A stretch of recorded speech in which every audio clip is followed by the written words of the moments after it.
तो दोस्तों, मैं अमित कुमार सिंह आपका अमित सिविल सर्विसेज एकेडमी में बहुत बहुत स्वागत करता हूं। दोस्तों, हमारा चैनल आपके लिए daily Bihar current affairs provide कर रहा है। आप देख रहे हैं जनवरी से अक्टूबर 2024 तक के करंट अफेयर्स मैंने डाल दिए हैं बिहार के, आप देख सकते हैं। साथ ही साथ दोस्तों, हमारे चैनल पर टेस्ट सीरीज भी चल रहा है और प्रैक्टिस सेट भी मैं कराता हूं।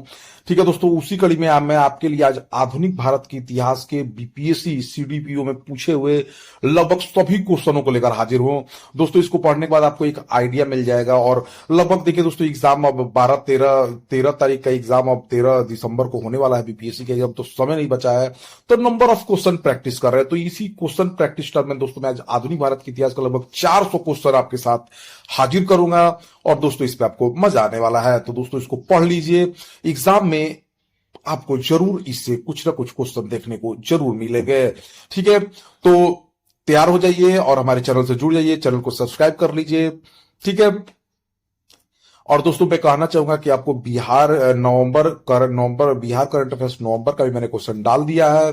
दोस्तों, मैं एक सीरीज लेकर आऊंगा अभी 2-4 दिन में। आपको पूरा का पूरा जनवरी 2024 से अक्टूबर 2024 तक के जितने नेशनल और इंटरनेशनल करंट अफेयर्स रहेंगे, उन सभी का दोस्तों मैं एक सीरीज लेकर आऊंगा कि आपको पूरा का पूरा करंट अफेयर ही आपको मिल जाए। तो चलते हैं दोस्तों आज के पहले क्वेश्चन की तरफ। पुर्तगाली उपनिवेश का प्रथम वायसराय भारत में कौन हुआ? तो दोस्तों, यह हुआ, दोस्तों आप जानते हैं, यह हुआ फ्रांसिस्को द अल्मीड़ा। ठीक है, भारत में प्रथम पुर्तगाली वायसराय के रूप में फ्रांसिस्को द अल्मीड़ा का आगमन 1505 से 1509 में हुआ था। वो 1505 में भारत पहुंचा। 1509 में अल्मीड़ा ने तुर्की, गुजरात तथा मिस्र की संयुक्त सेना को पराजित कर दीव पर अधिकार कर लिया। दीव पर कब्जा के बाद पुर्तगाली हिंद महासागर में सबसे अधिक शक्तिशाली हो गए। उसने अंजदीव में किला बनवाया और पुर्तगालियों के हित में कोचीन की राजगद्दी के उत्तराधिकार की समस्या का समाधान किया। तो भारत में प्रथम पुर्तगाली वायसराय कौन आया? तो दोस्तों, फ्रांसिस्को द अल्मीड़ा, इसको याद रखिए। ठीक है, और आप जानते भी हैं कि भारत में प्रथम पुर्तगाली कौन आए थे दोस्तों? कौन था? वास्को डी गामा था। वो जमोरिन ने उसका स्वागत किया। ठीक है दोस्तों, कोझिकोड के तट पर। ठीक है, तो पुर्तगाली जो थे, जो भारत में प्रथम आए थे। बंगाल की खाड़ी में समुद्री डकैती होती हुगली का उपयोग कौन करता था? तो दोस्तों, ये पुर्तगाली करते थे। देखिए, बीपीएससी 2019 में पूछा हुआ है। पुर्तगालियों द्वारा हुगली को बंगाल की खाड़ी में समुद्री लूटपाट के लिए अड्डे के रूप में इस्तेमाल किया जाता था। ठीक है ना सर? निम्नलिखित अंग्रेजों में किसे जहांगीर ने खान की उपाधि से सम्मानित किया था? तो दोस्तों, ये सर विलियम हॉकिंस था। कौन था दोस्तों? Sir William Hawkins. Hawkins east India company का एक कर्मचारी तथा व्यापारी था। वो बादशाह जहांगीर के नाम से इंग्लैंड के राजा जेम्स प्रथम का पत्र लेकर 1608 में सूरत पहुंचा था। अप्रैल 1608 में वह आगरा में मुगल सम्राट जहांगीर से उसने भेंट की। जहांगीर ने हॉकिंस को 400 का मनसब तथा फिरंगी खान अथवा इंग्लिश खान की उपाधि दी थी। तो इसको ध्यान दीजिए। भारत में 1612 ईस्वी में अंग्रेजों ने अपनी पहली फैक्ट्री कहां स्थापित की थी? तो दोस्तों, सूरत में। कैप्टन विलियम हॉकिंस सूरत से मुगल दरबार 1608 ईस्वी में पहुंचा, किंतु सूरत में फैक्ट्री की स्थापना की अनुमति पाने में सफल नहीं हो सका। 1611 ईस्वी में पुर्तगालियों के विरोध के बावजूद कैप्टन मिडल्टन सूरत के करीब स्वाली पहुंचा और मुगल गवर्नर से वहां व्यापार करने की अनुमति पाने में सफल रहे। किस मुगल शासक के समय सर थॉमस रो भारत आया था? तो जहांगीर के समय सर थॉमस रो ब्रिटेन के राजा जेम्स प्रथम के दूत के रूप में सितंबर 1615 में सूरत पहुंचा तथा 1616 में वह मुगल शासक जहांगीर के दरबार में उपस्थित हुआ। डच ईस्ट इंडिया कंपनी ने किस वर्ष अपनी फैक्ट्री पटना में स्थापित की? तो दोस्तों, ये कितना बार क्वेश्चन बीपीएससी में पूछा हुआ है? 1632। याद रखिए दोस्तों। पटना डिस्ट्रिक्ट गजेटियर इतिहास की किसी मानक पुस्तक के अनंत 1632 ईस्वी में पटना में डच फैक्ट्री का कोई प्रमाण प्राप्त नहीं हुआ है, लेकिन दोस्तों, ये 1632 को आयोग ने सही आंसर माना है।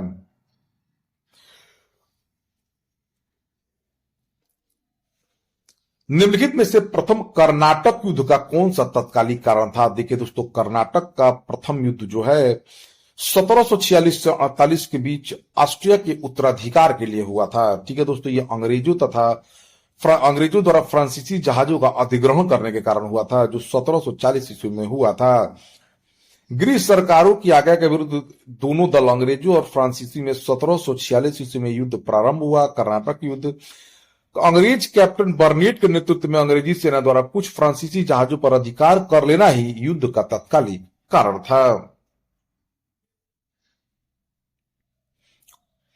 कर्नाटक का प्रथम युद्ध एक्स ला सैपेल की संधि 1748 से ऑस्ट्रिया के उत्तराधिकार के युद्ध समाप्त हुआ तथा मद्रास अंग्रेजों को पुनः प्राप्त हो गया।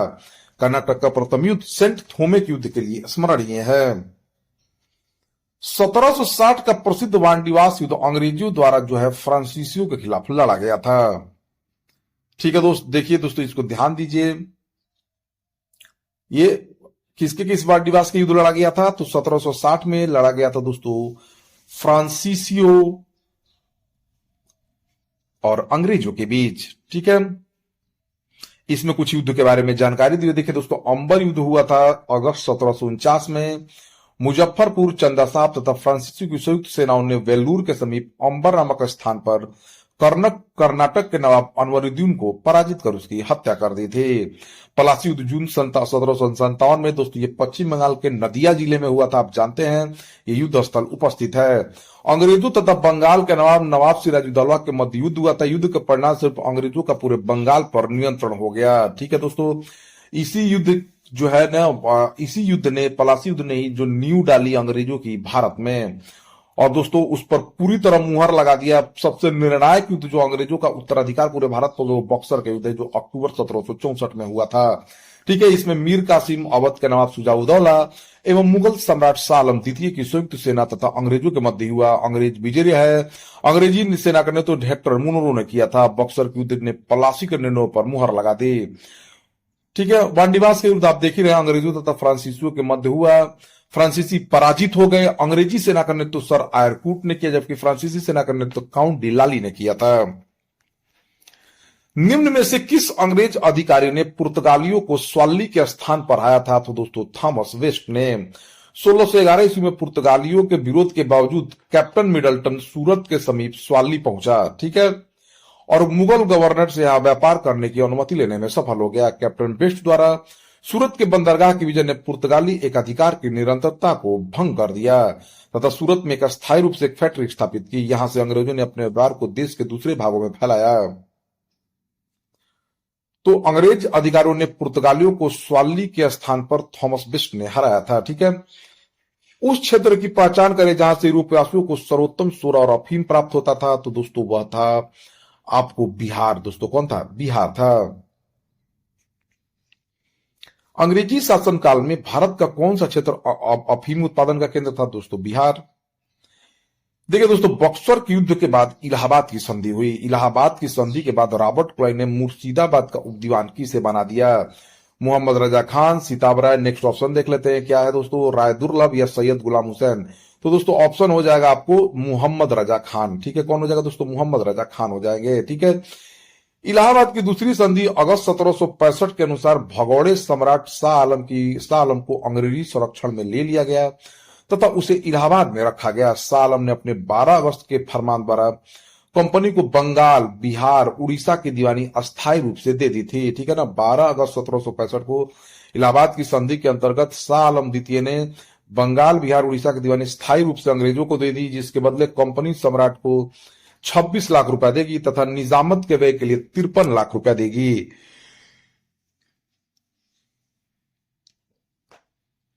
इस समय कंपनी सीधे कर संग्रह करने का भार तो लेना चाहती थी, न ही उसके पास ऐसी क्षमता थी।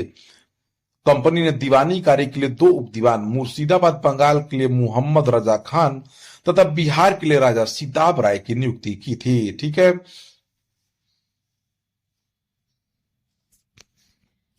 सम्राट शाह आलम द्वितीय ने ईस्ट इंडिया कंपनी को बंगाल, बिहार तथा उड़ीसा की दीवानी दोस्तों 12 अगस्त 1765 को सौंप दी थी। ठीक है दोस्तों, मुगल बादशाह बहादुर शाह जफर के बारे में कहा जाता था कि उनके साम्राज्य की सीमा कहां से कहां तक थी? तो दोस्तों चांदनी चौक से पालम। बहादुर शाह जफर के बारे में नहीं बल्कि मुगल शाह आलम द्वितीय के बारे में कहा जाता है दोस्तों, चूंकि शाह आलम द्वितीय ने दोस्तों किया क्या, इलाहाबाद बक्सर के युद्ध के बाद जो अंग्रेजों का एक अधिकार हो गया, इसलिए हो गया दोस्तों कि जो मुगल सम्राट शाह आलम द्वितीय थे, उन्होंने एक तरह से पूरी की पूरी बंगाल, उड़ीसा, बिहार की दीवानी ही पूरी की पूरी सौंप दी अंग्रेजों को, यानी कर संग्रह का जिम्मा ही दे दिया, एक अधिकार दे दिया भारत पर। ठीक है दोस्तों, इसीलिए इनके बारे में कहा जाता है, मुगल शाह आलम द्वितीय के बारे में फारसी भाषा में एक कहावत प्रसिद्ध थी कि सुल्तान शाह आलम आज दिल्ली तब पालम, अर्थात शाह आलम के मुगल साम्राज्य सिकुड़ते सिकुड़ते दिल्ली के लाल किले से पालम गांव तक रह गया था। रणजीत सिंह ने सुप्रसिद्ध कोहिनूर हीरा किससे प्राप्त किया था दोस्तों? तो शाह शुजा से। पंजाब अहमद शाह अब्दाली के साम्राज्य का भाग था, परंतु 1773 ईस्वी में उसकी मृत्यु के पश्चात मुल्तान, कश्मीर इत्यादि कुछ छोटे छोटे भागों को छोड़कर शेष पर सिख मिसलों का अधिकार हो गया। ठीक है, उधर अफगानों के आंतरिक झगड़ों के कारण रणजीत सिंह को अपनी स्थिति सुदृढ़ करने का अवसर मिल गया। 1800 ईस्वी में अहमद शाह अब्दाली का पौत्र शाह शुजा काबुल की गद्दी पर बैठा, परंतु उसके भाई शाह मसूद ने शक्तिशाली बरकजई सरदारों फतह का और दोस्त मोहम्मद का की सहायता से 1809 ईस्वी में विस्थापित कर दिया। इसी अवसर पर शाह शुजा ने काबुल का राज्य प्राप्त करने के लिए रणजीत सिंह से सहायता मांगी और उन्हें कोहिनूर हीरा भेंट कर दिया। तो दोस्तों, रणजीत सिंह को सुप्रसिद्ध कोहिनूर हीरा शाह शुजा ने दिया था। टीपू सुल्तान, देखो दोस्तों, टीपू सुल्तान की बात आती है तो श्रीरंगपट्टनम की बात आती है, याद रखिएगा। टीपू सुल्तान ने श्रीरंगपट्टनम को अपनी राजधानी बनाया था। यहां जैकोबिन क्लब की स्थापना की और उसका सदस्य बना। ठीक है, उसने अपनी राजधानी में फ्रांस और मैसूर के मैत्री का प्रतीक स्वतंत्रता का वृक्ष भी रोपा है। टीपू सुल्तान ने अपने समकालीन विदेशी राज्यों से मैत्री संबंध बनाने तथा अंग्रेजों के विरुद्ध उनकी सहायता प्राप्त करने के लिए अरब, कुस्तुनतुनिया, आधुनिक इस्तांबुल, काबुल और मॉरिशस में अपने दूत मंडल भेजे थे। अंग्रेजों ने श्रीरंगपट्टनम की संधि किसके साथ की थी? तो दोस्तों, टीपू सुल्तान के साथ। तृतीय आंग्ल मैसूर हुआ 1790 से 92 के बीच। ठीक है, इस संधि में अंग्रेजों की ओर से कार्नवालिस तथा मैसूर से टीपू सुल्तान शामिल थे। इस संधि में दोस्तों एक तरह से मानिए कि टीपू सुल्तान की हार हुई थी। टीपू को अपने देश का लगभग 1/2 भाग अंग्रेजों तथा उनके साथियों को देना पड़ा। साथ ही युद्ध के हार जाने के रूप में टीपू को 3 करोड़ रुपए अंग्रेजों को देना था। श्रीरंगपट्टनम की संधि में यह शामिल था कि जब तक टीपू 3 करोड़ रुपए नहीं देंगे तब तक उसके 2 पुत्र अंग्रेजों के कब्जे में रहेंगे। कार्नवालिस ने इसी संधि के बाद टिप्पणी की थी कि हमने अपने शत्रु को प्रभावशाली ढंग से पंगु बना दिया है तथा साथियों को भी शक्तिशाली नहीं बनने दिया। ठगों का उन्मूलन किसके नेतृत्व में हुआ दोस्तों? तो कैप्टन स्लीमन के नेतृत्व में। ठगों में हिंदू और मुसलमान दोनों धर्म के अनुयायी शामिल थे, परंतु ये वास्तव में ये लोग काली, दुर्गा अथवा भवानी की पूजा करते थे। प्राय अपने शिकार का सिर काट कर देवी के चरणों के रूप में बलि के रूप में चढ़ाते थे। उन्हें विश्वास था कि उनके धंधा विधि का विधान है तथा उनके शरीर की मृत्यु उनके भाग में उसी प्रकार लिखी होती थी। सती प्रथा के प्रश्न पर तो कुछ मतभेद था, किंतु ठगी के विषय में समस्त जनता ने सरकार का समर्थन किया। लॉर्ड विलियम बेंटिक ने कैप्टन स्लीमन को ठगों के विरुद्ध कार्रवाई करने के लिए नियुक्त किया। उसने लगभग 1500 ठगों को बंदी बना लिया। अनेक ठगों को फांसी दी गई, शेष को आजीवन निर्वासित कर दिया गया। 1837 ईस्वी के पश्चात संगठित रूप से ठगों का अंत हो गया। बंगाल में द्विज शासन प्रणाली किसके द्वारा लागू की गई? तो दोस्तों, रॉबर्ट क्लाइव द्वारा। द्वैध शासन की शुरुआत बंगाल में क्लाइव के समय 1765 ईस्वी में शुरू हुई थी। वारेन हेस्टिंग्स के कार्यकाल में 1772 ईस्वी में कोर्ट ऑफ डायरेक्टर्स ने दोहरी प्रणाली को समाप्त करने का निर्णय लिया। तो ठीक है, शुरुआत दोस्तों रॉबर्ट क्लाइव के शासनकाल में हुई। वारेन हेस्टिंग्स में इसको समाप्त करने की घोषणा हुई।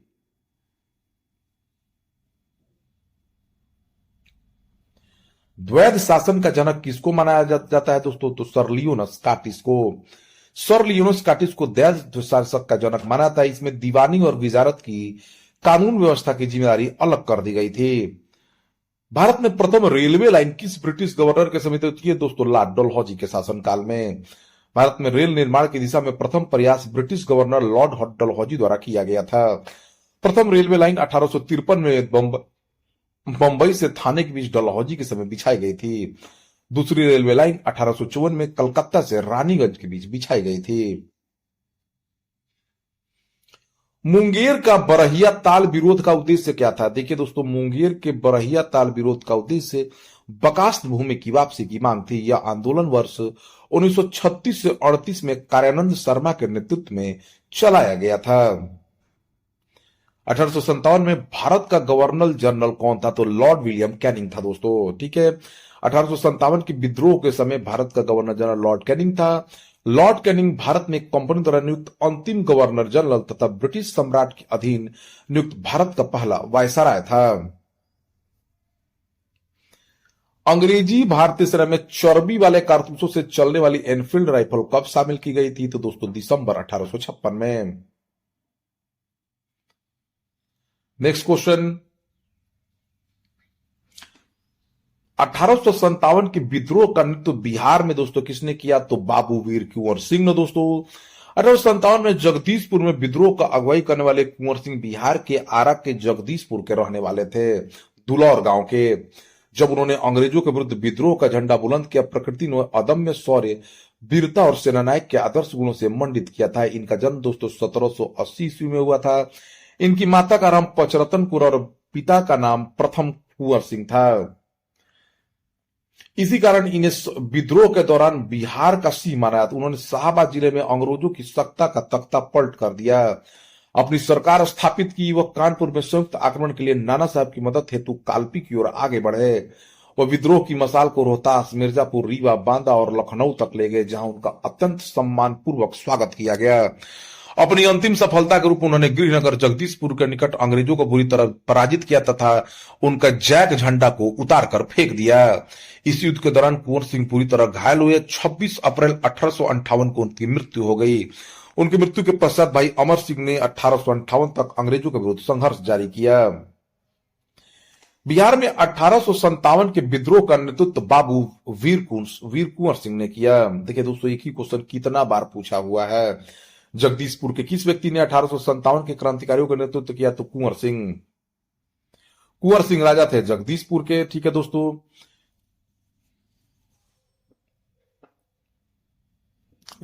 कहीं कहीं 1782 दिया तो 1782 ही मान लेंगे। ठीक है, जगदीशपुर ने 1857 के विद्रोह का नेतृत्व उन्होंने किया। 26 अप्रैल 1858 को उनकी मृत्यु हो गई।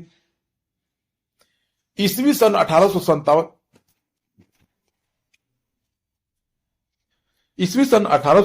की विद्रोह के नेता कुंवर सिंह का किस स्थान से संबंधित है? तो ये दोस्तों आरा के जगदीशपुर से संबंधित है।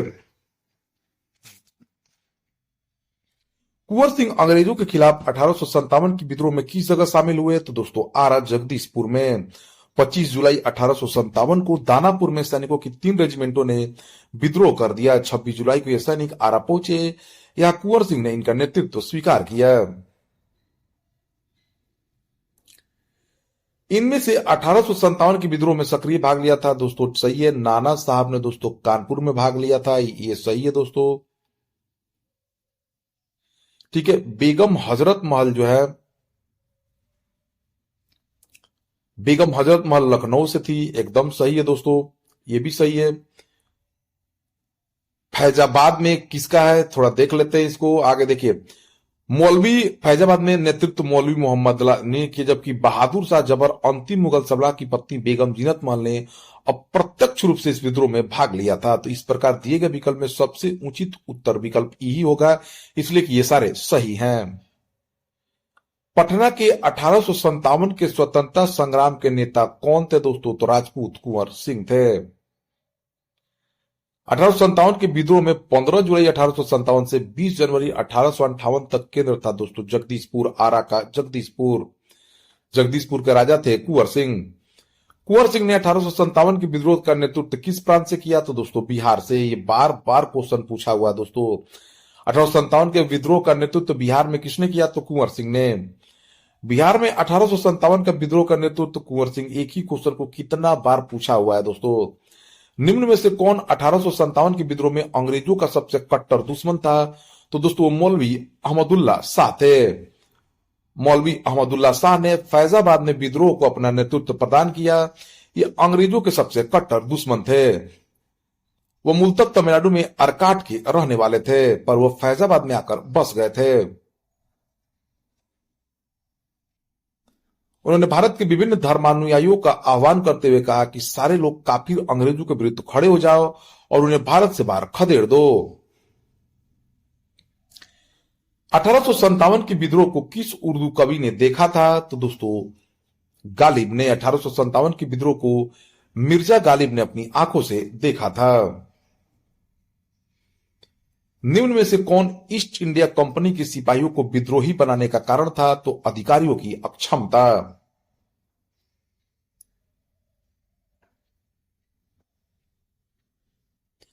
अंग्रेज अधिकारियों की अक्षमता ईस्ट इंडिया कंपनी के सिपाहियों को विद्रोही बनाने का कारण नहीं था। ठीक है दोस्तों, इन्हीं अधिकारियों की योग्यता के बल पर अंग्रेजी हुकूमत ने लगभग 90 वर्षों में पूरे भारत पर कब्जा कर लिया था। निम्नलिखित वर्गों में से किसने 1857 की विद्रोह में भाग नहीं लिया? तो दोस्तों यह हो जाएगा, देखिए दोस्तों, साहूकार भाग नहीं लिए थे और जमींदार भाग लिए थे। ये अंग्रेजों के दोस्तों जो है सहायता कर रहे थे, इन्होंने अंग्रेजों की सहायता की। 1857 की विद्रोह बहुत बड़े क्षेत्र में फैला हुआ था, इसे जनता का व्यापक समर्थन प्राप्त था। फिर भी पूरे देश के भारतीय समाज के सभी अंगों तथा वर्गों में अपनी लपेट नहीं ले सका। भारतीय रजवाड़ों के अधिकांश शासक तथा बड़े जमींदार पक्के स्वार्थी तथा अंग्रेजों की शक्ति से भयभीत थे और वो विद्रोह में शामिल नहीं हुए। इसके विपरीत ग्वालियर के सिंधिया, इंदौर के होलकर, हैदराबाद के निजाम, जोधपुर के राजा, भोपाल के नवाब, पटियाला नाभा और जिंद के सिख शासक तथा पंजाब के दूसरे सिख सरदार, कश्मीर के महाराजा तथा दूसरे अनेक सरदारों और बड़े जमींदारों ने विद्रोह को कुचलने में अंग्रेजों की सक्रिय सहायता की।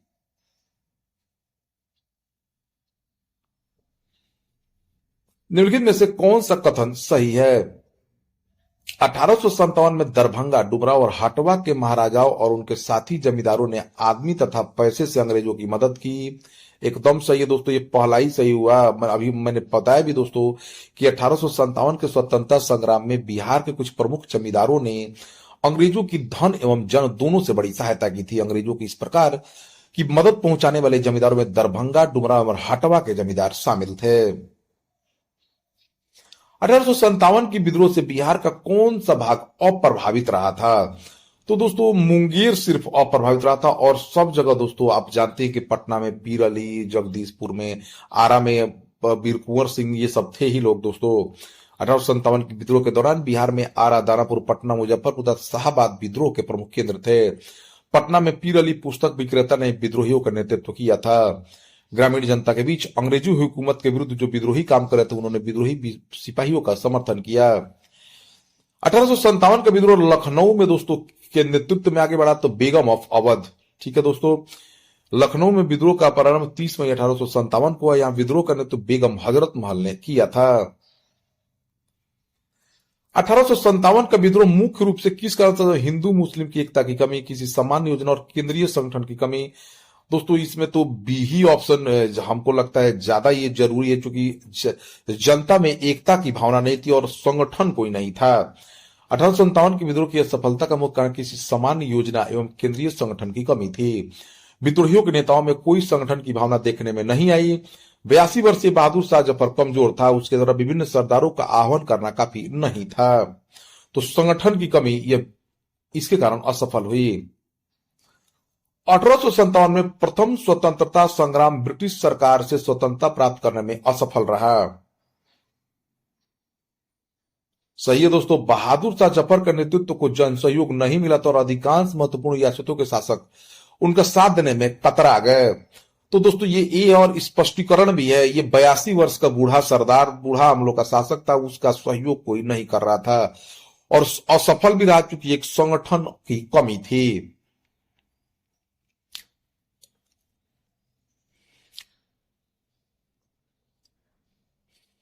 महारानी विक्टोरिया ने भारतीय प्रशासन को ब्रिटिश ताज के नियंत्रण में लेने की घोषणा 1 नवंबर 1858 को की। दोस्तों देखिए दोस्तों, 1857 की क्रांति के पश्चात 1 नवंबर 1858 को महारानी विक्टोरिया ने भारतीय प्रशासन को ब्रिटिश ताज के नियंत्रण में लेने की घोषणा की।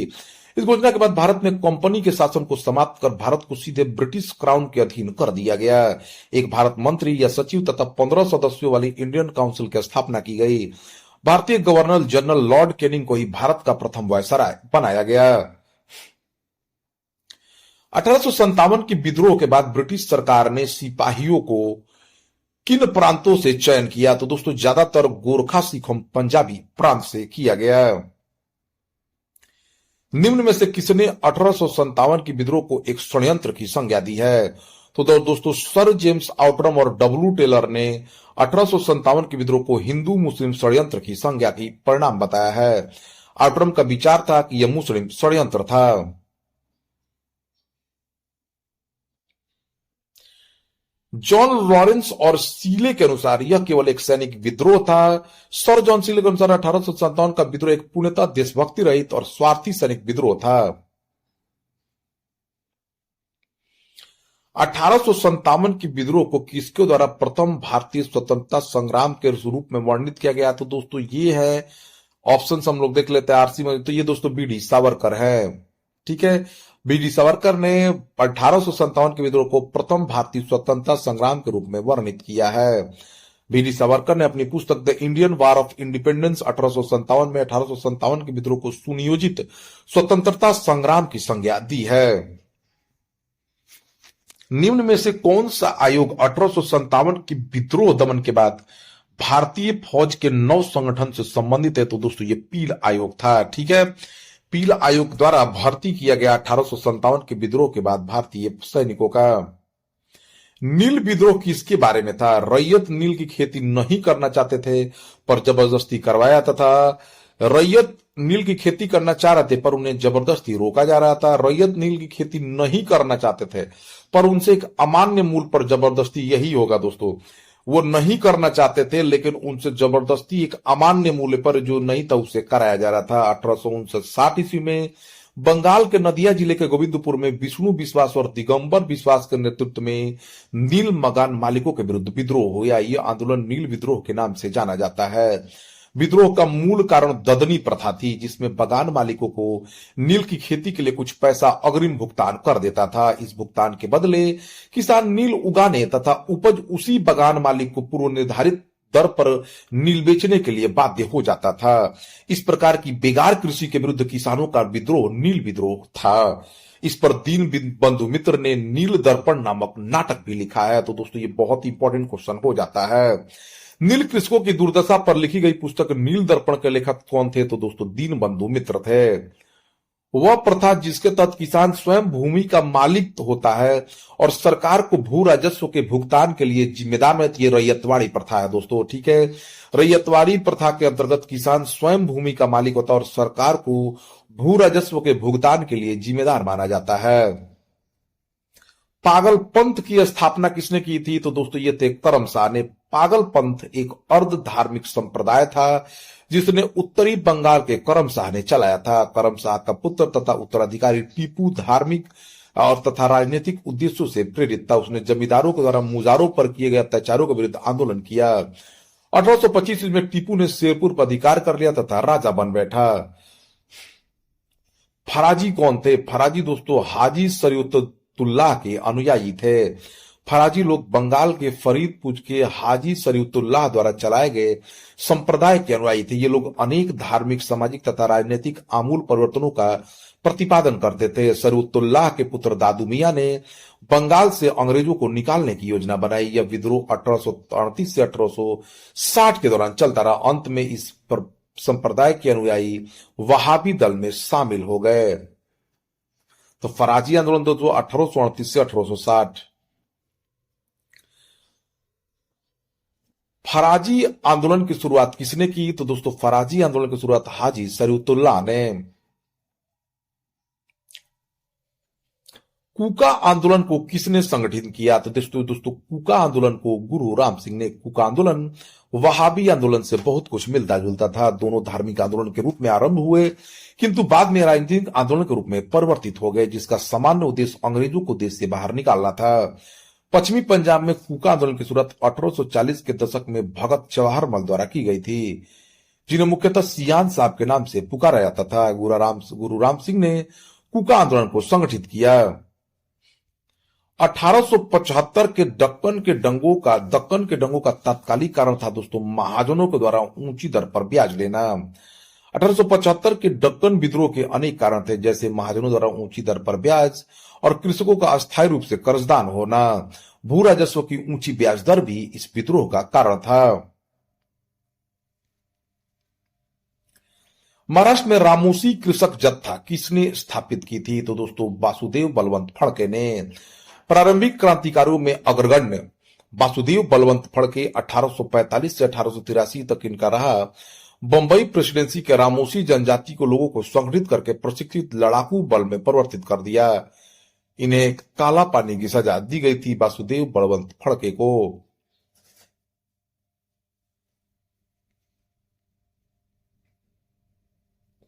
रामोसी विद्रोह सही रूप से किस भौगोलिक इलाके में हुआ था? तो दोस्तों ये पश्चिमी घाट में हुआ था। पश्चिमी घाट में रहने वाले रामोसी जाति के लोगों ने 1822 ईस्वी में अपने नेता सरदार चित्तूर सिंह के नेतृत्व में रामोसी विद्रोह किया। रामोसियों ने सतारा के आसपास के क्षेत्रों को लूटा और किलों पर आक्रमण कर दिया। बघेरा विद्रोह कहां हुआ था? तो बघेरा विद्रोह दोस्तों बड़ौदा में हुआ था। बघेरा विद्रोह 1818 ईस्वी में अंग्रेज सरकार के विरुद्ध किया गया था। बघेरा विद्रोह बड़ौदा में हुआ। बड़ौदा के गायकवाड़ों ने अंग्रेजी सेना की सहायता से बघेरों से अधिक कर एकत्रित करने का प्रयत्न किया, जिसके फलस्वरूप बघेरा सरदारों ने विद्रोह कर दिया। मानव बलि प्रथा का निषेध करने के कारण अंग्रेजों के विरुद्ध विद्रोह करने वाली जनजाति का नाम क्या था? तो दोस्तों खूंड जनजाति था। खूंड जनजाति के लोग तमिलनाडु से लेकर बंगाल और मध्य भारत तक फैले विस्तृत पहाड़ी क्षेत्रों में रहते थे। ठीक है, इस आंदोलन का नेतृत्व युवा राजा नाम चक्र बिसोई ने किया था। ठीक है, विद्रोह का मुख्य कारण ब्रिटिश सरकार द्वारा मानव बलि को प्रतिबंधित करने के प्रयास, अंग्रेजों द्वारा नए करों का करारोपण और अनेक क्षेत्रों में जमींदारों तथा साहूकारों का प्रवेश से संबंधित था। छोटा नागपुर जनजाति विद्रोह कब हुआ? तो देखिए दोस्तों, छोटा नागपुर जनजाति विद्रोह एक विद्रोह नहीं है, इसकी कई एक लंबी श्रृंखला है। इसमें दोस्तों देखिए, कोल विद्रोह 1831 से 32 तक हुआ, संथाल विद्रोह 1855 से 56 के बीच हुआ तथा मुंडा विद्रोह 1899 में हुआ। ठीक है, तो ये तीन विद्रोह छोटा नागपुर जनजाति विद्रोह से संबंधित हैं। ठीक है,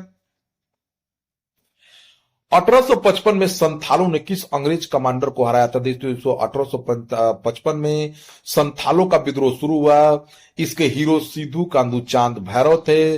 संथाल विद्रोह को दबाने के लिए मेजर बारो के नेतृत्व में एक सेना भेजी गई, जिसे संथालों ने हरा दिया।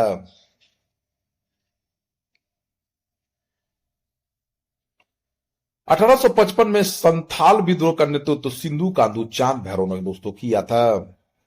मुंडाओं ने विद्रोह खड़ा किया दोस्तों, कब किया? तो 1895 में। मुंडा आदिवासियों का विद्रोह 1899 से 1900 के बीच हुआ था। इसका नेतृत्व बिरसा मुंडा ने किया। मुंडा जाति में सामूहिक खेती का प्रचलन था, लेकिन जागीरदारों, ठेकेदारों, बनियों और सूदखोरों ने सामूहिक खेती की परंपरा पर हमला बोला। मुंडा सरदार 30 वर्ष तक सामूहिक खेती के लिए लड़ते रहे। ऑप्शन में दिए गए उत्तरों में 1895 ही निकट उत्तर है। 1855 में बिरसा ने अपने आप को भगवान का दूत घोषित किया था। उलगुलान विद्रोह दोस्तों किससे? बिरसा मुंडा से संबंधित है। मुंडा विद्रोह उलगुलान महान हलचल के नाम से जाना गया। विद्रोह इस अवधि का सर्वाधिक प्रसिद्ध आदिवासी विद्रोह था। मुंडों की पारस्परिक भूमि व्यवस्था खुटखटी या मुंडारी का जमींदारी या व्यक्तिगत भूमि स्वामित्व वाली भूमि व्यवस्था में परिवर्तन के विरुद्ध मुंडा विद्रोह की शुरुआत हुई, लेकिन कालांतर में बिरसा ने इसे धार्मिक राजनीतिक आंदोलन का रूप प्रदान किया। मुंडा आदिवासियों का विद्रोह 1899 से 1900 के बीच हुआ। 1895 में बिरसा ने अपने आप को भगवान घोषित किया। 1899 में क्रिसमस की पूर्व संध्या पर बिरसा ने मुंडा जाति का शासन स्थापित करने का ऐलान किया। लगभग 6000 मुंडा तीर तलवार तथा कुल्हाड़ी लेकर बिरसा के साथ हो लिए, लेकिन बिरसा मार्च 1900 के शुरू में गिरफ्तार हुए और जून में वह जेल में मर गए। विद्रोह कुचल दिया गया और बिरसा अमर हो गए। बिरसा मुंडा का जन्म रांची की उलुहातू में हुआ था। बिरसा मुंडा का कार्य क्षेत्र कौन सा था? तो दोस्तों रांची था। 1899-1900 की मुंडा क्रांति का नेता कौन था दोस्तों? तो आप जानते हैं दोस्तों, बिरसा मुंडा थे। बिरसा मुंडा किसके पक्ष में थे? तो दोस्तों झारखंड के। 1831 में बुद्धो भगत के नेतृत्व में कोल विद्रोह किस क्षेत्र में हुआ दोस्तों? कोल विद्रोह हुआ दोस्तों आपको सिंहभूम यानी छोटा नागपुर क्षेत्र में 1831 ईस्वी में बुद्धो भगत के नेतृत्व में कोल विद्रोह छोटा नागपुर क्षेत्र के सिंहभूम, पलामू, हजारीबाग तथा मानमुख क्षेत्रों में हुआ है। 1831 ईस्वी में बुद्धो भगत की मृत्यु के पश्चात इस विद्रोह का संचालन गंगा नारायण के द्वारा किया गया। हौज विद्रोह दोस्तों संथाल परगना में 1820 से 21 के दौरान हुआ था। किस स्थान पर आदिवासियों ने अंग्रेजों के खिलाफ विद्रोह किया था? तो दोस्तों तो ये दोस्तों बिहार हो जाएगा ऑप्शन में। आप चूंकि ये बिहार नहीं छोटा नागपुर की हो और मुंडा जनजातियों ने 1820 से 22 तथा 1831 में ब्रिटिश सेनाओं को चुनौती दी थी।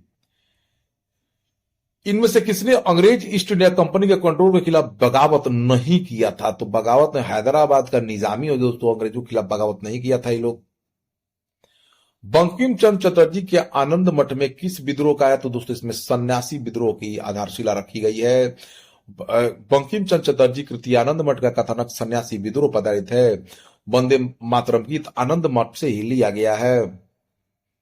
अफगानिस्तान के प्रति आक्रामक नीति किस वायसराय ने अपनाई थी? तो दोस्तों लॉर्ड लिटन ने।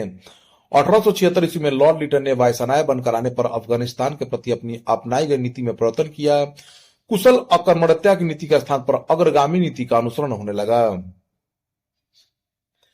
1878 का वर्नाकुलर प्रेस्ट एक्ट किसने रद्द कर दिया? तो दोस्तों लॉर्ड रिपन ने।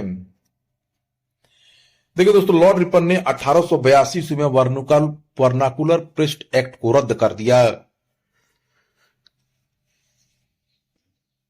भारतीय भाषाओं के समाचार पत्रों को अंग्रेजी भाषा के समाचार पत्रों के समान ही स्वतंत्रता दे दी। ज्ञातव्य वह कि वर्नाकुलर प्रेस्ट एक्ट 1878 में लॉर्ड लिटन के कार्यकाल में पारित हुआ था और लॉर्ड रिपन 1882 में से रद्द कर दिया गया। इस अधिनियम को मुंह बंद करने वाला अधिनियम कहा गया है।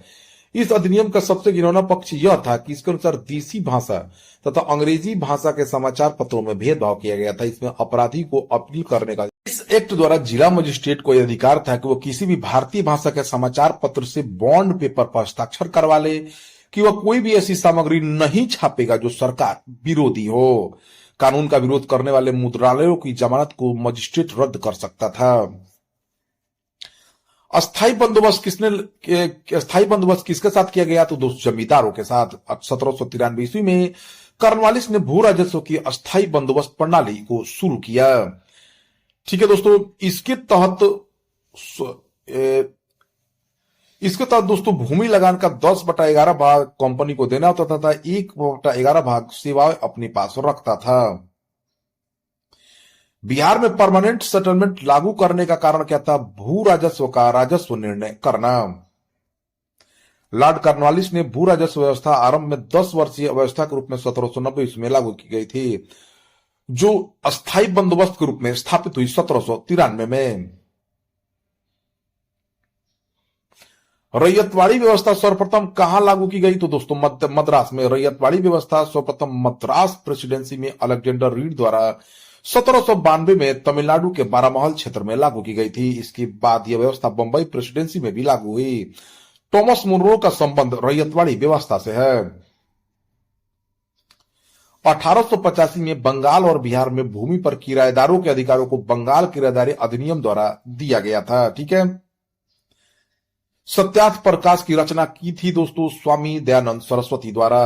स्वामी दयानंद सरस्वती का जन्म 1824 में गुजरात में हुआ था। ठीक है।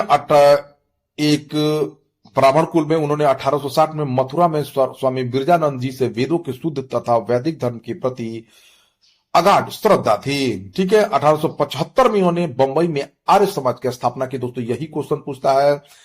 1875 में बंबई में आर्य समाज की स्थापना स्वामी दयानंद सरस्वती द्वारा की गई थी और उन्हें सत्यार्थ प्रकाश की भी रचना की थी स्वामी दयानंद सरस्वती ने।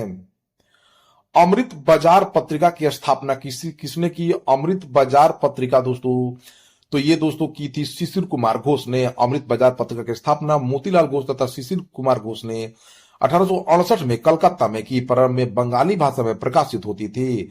1878 ईस्वी में देसी भाषा प्रेस अधिनियम से बचने के रातों रात अंग्रेजी भाषा में रूपांतरित हो गई। ठीक है। गिरीश चंद्र घोष ने बंगाली का प्रकाशन 1862 में शुरू किया। ठीक है, तो अमृत बाजार पत्रिका शिशिर कुमार घोष ने, दोस्तों याद रखिए, निम्न अखबारों में कौन सा मुख्यतः उदारवादियों की नीतियों का प्रचारक था? तो दोस्तों वह था लीडर। फ्री प्रेस जर्नल एवं न्यूज एक न्यूज एजेंसी थी। यंग इंडिया एक साप्ताहिक पत्रिका थी, ठीक है, जिसने महात्मा गांधी प्रकाशित करते थे। लीडर समाचार पत्र के संपादक मदन मोहन मालवीय थे। मालवीय उदारवादी दल के नेता थे। इसके माध्यम से उदारवादी अपनी नीतियों का प्रचार करते थे। 19वीं शताब्दी के धर्म एवं समाज सुधार आंदोलनों के जनसंख्या के किस वर्ग को मुख्यतः आकर्षित किया था? तो दोस्तों बुद्धिजीवी वर्ग थे, नगर उच्च जातियां थी और निर्धन सर्वसाधारण वर्ग थे। उदार रजवाड़े इसमें शामिल नहीं थे। भारतीय पुनर्जागरण आंदोलन का पिता दोस्तों राजा राम मोहन राय को कहा जाता है। दोस्तों राजा राम मोहन राय को भारतीय पुनर्जागरण का पिता, भारतीय राष्ट्रवाद का पैगंबर, अतीत और भविष्य का मध्य सेतु, भारतीय राष्ट्रवाद का जनक, आधुनिक भारत का पिता, प्रथम आधुनिक पुरुष तथा युगदूत कहा गया है। निम्न में कौन आत्मीय सभा के संस्थापक थे? तो दोस्तों राजा राम मोहन राय। हिंदू धर्म के एकेश्वरवादी मत का प्रचार करने के लिए 1815 ईस्वी में राजा राम मोहन राय ने अपने युवा समर्थकों के सहयोग से आत्मीय सभा की स्थापना की। उन्होंने ब्रह्म समाज की भी स्थापना की थी। उन्होंने मूर्ति पूजा की आलोचना की, ठीक है, हिंदुओं के सभी प्राचीन मौलिक धर्म ग्रंथों का एक ब्रह्म का उपदेश दिया है। ब्रह्म समाज की स्थापना दोस्तों 20 अगस्त 1888 ईस्वी को ब्रह्म सभा से नाम से एक नए समाज की स्थापना की, ब्रह्म सभा की। ठीक है दोस्तों, कब? 1828 में, जिसे आगे चलकर ब्रह्म समाज कहा गया। इस समाज ने मूर्ति पूजा का विरोध किया। राजा राम मोहन राय द्वारा ब्रह्म समाज की स्थापना 1828 ईस्वी में की गई। सती को गैर कानूनी दोस्तों लॉर्ड विलियम बेंटिक ने घोषित किया सती प्रथा को। प्रार्थना समाज के संस्थापक कौन थे? तो आत्माराम पांडुरंग। प्रार्थना समाज की स्थापना 1867 ईस्वी में बंबई में आचार्य केशव सेन की प्रेरणा लेकर आत्माराम पांडु द्वारा की गई। महादेव गोविंद राय ने इस संस्था से 1869 में जुड़े थे। इस संस्था का मुख्य उद्देश्य जाति प्रथा का विरोध, स्त्री पुरुष की विवाह की आयु में वृद्धि, विधवा विवाह एवं स्त्री प्रथा को प्रोत्साहन देना था। 19वीं सदी के उत्तरार्ध में नव हिंदूवाद के सर्वश्रेष्ठ प्रतिनिधि कौन थे? तो दोस्तों ये थे स्वामी विवेकानंद। स्वामी विवेकानंद ने 1897 ईस्वी में रामकृष्ण मिशन की स्थापना की, अपने गुरु की स्मृति में की थी। उन्होंने संन्यास धारण करके धार्मिक ग्रंथों का विशद अध्ययन किया है। 1893 में शिकागो गए, जहां उन्होंने पार्लियामेंट ऑफ रिलीजन में अपना सुप्रसिद्ध भाषण दिया। इस भाषण से उन्होंने पश्चिमी संसार के सामने पहली बार भारत की संस्कृति की महत्ता को प्रभावकारी तरीके से प्रस्तुत किया।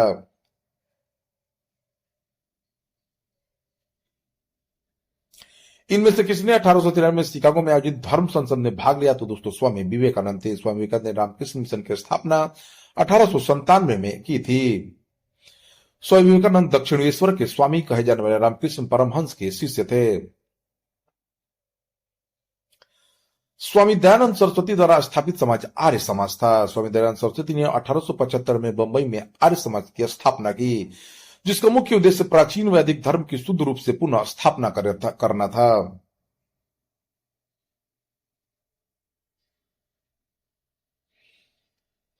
अठारह सौ तिहत्तर में सत्य शोधक समाज की स्थापना ज्योतिबा फूले ने की। 1873 ईस्वी में सत्य शोधक समाज की स्थापना ज्योतिबा फूले ने की थी। इनका जन्म 1827 ईस्वी में एक माली के घर में हुआ था।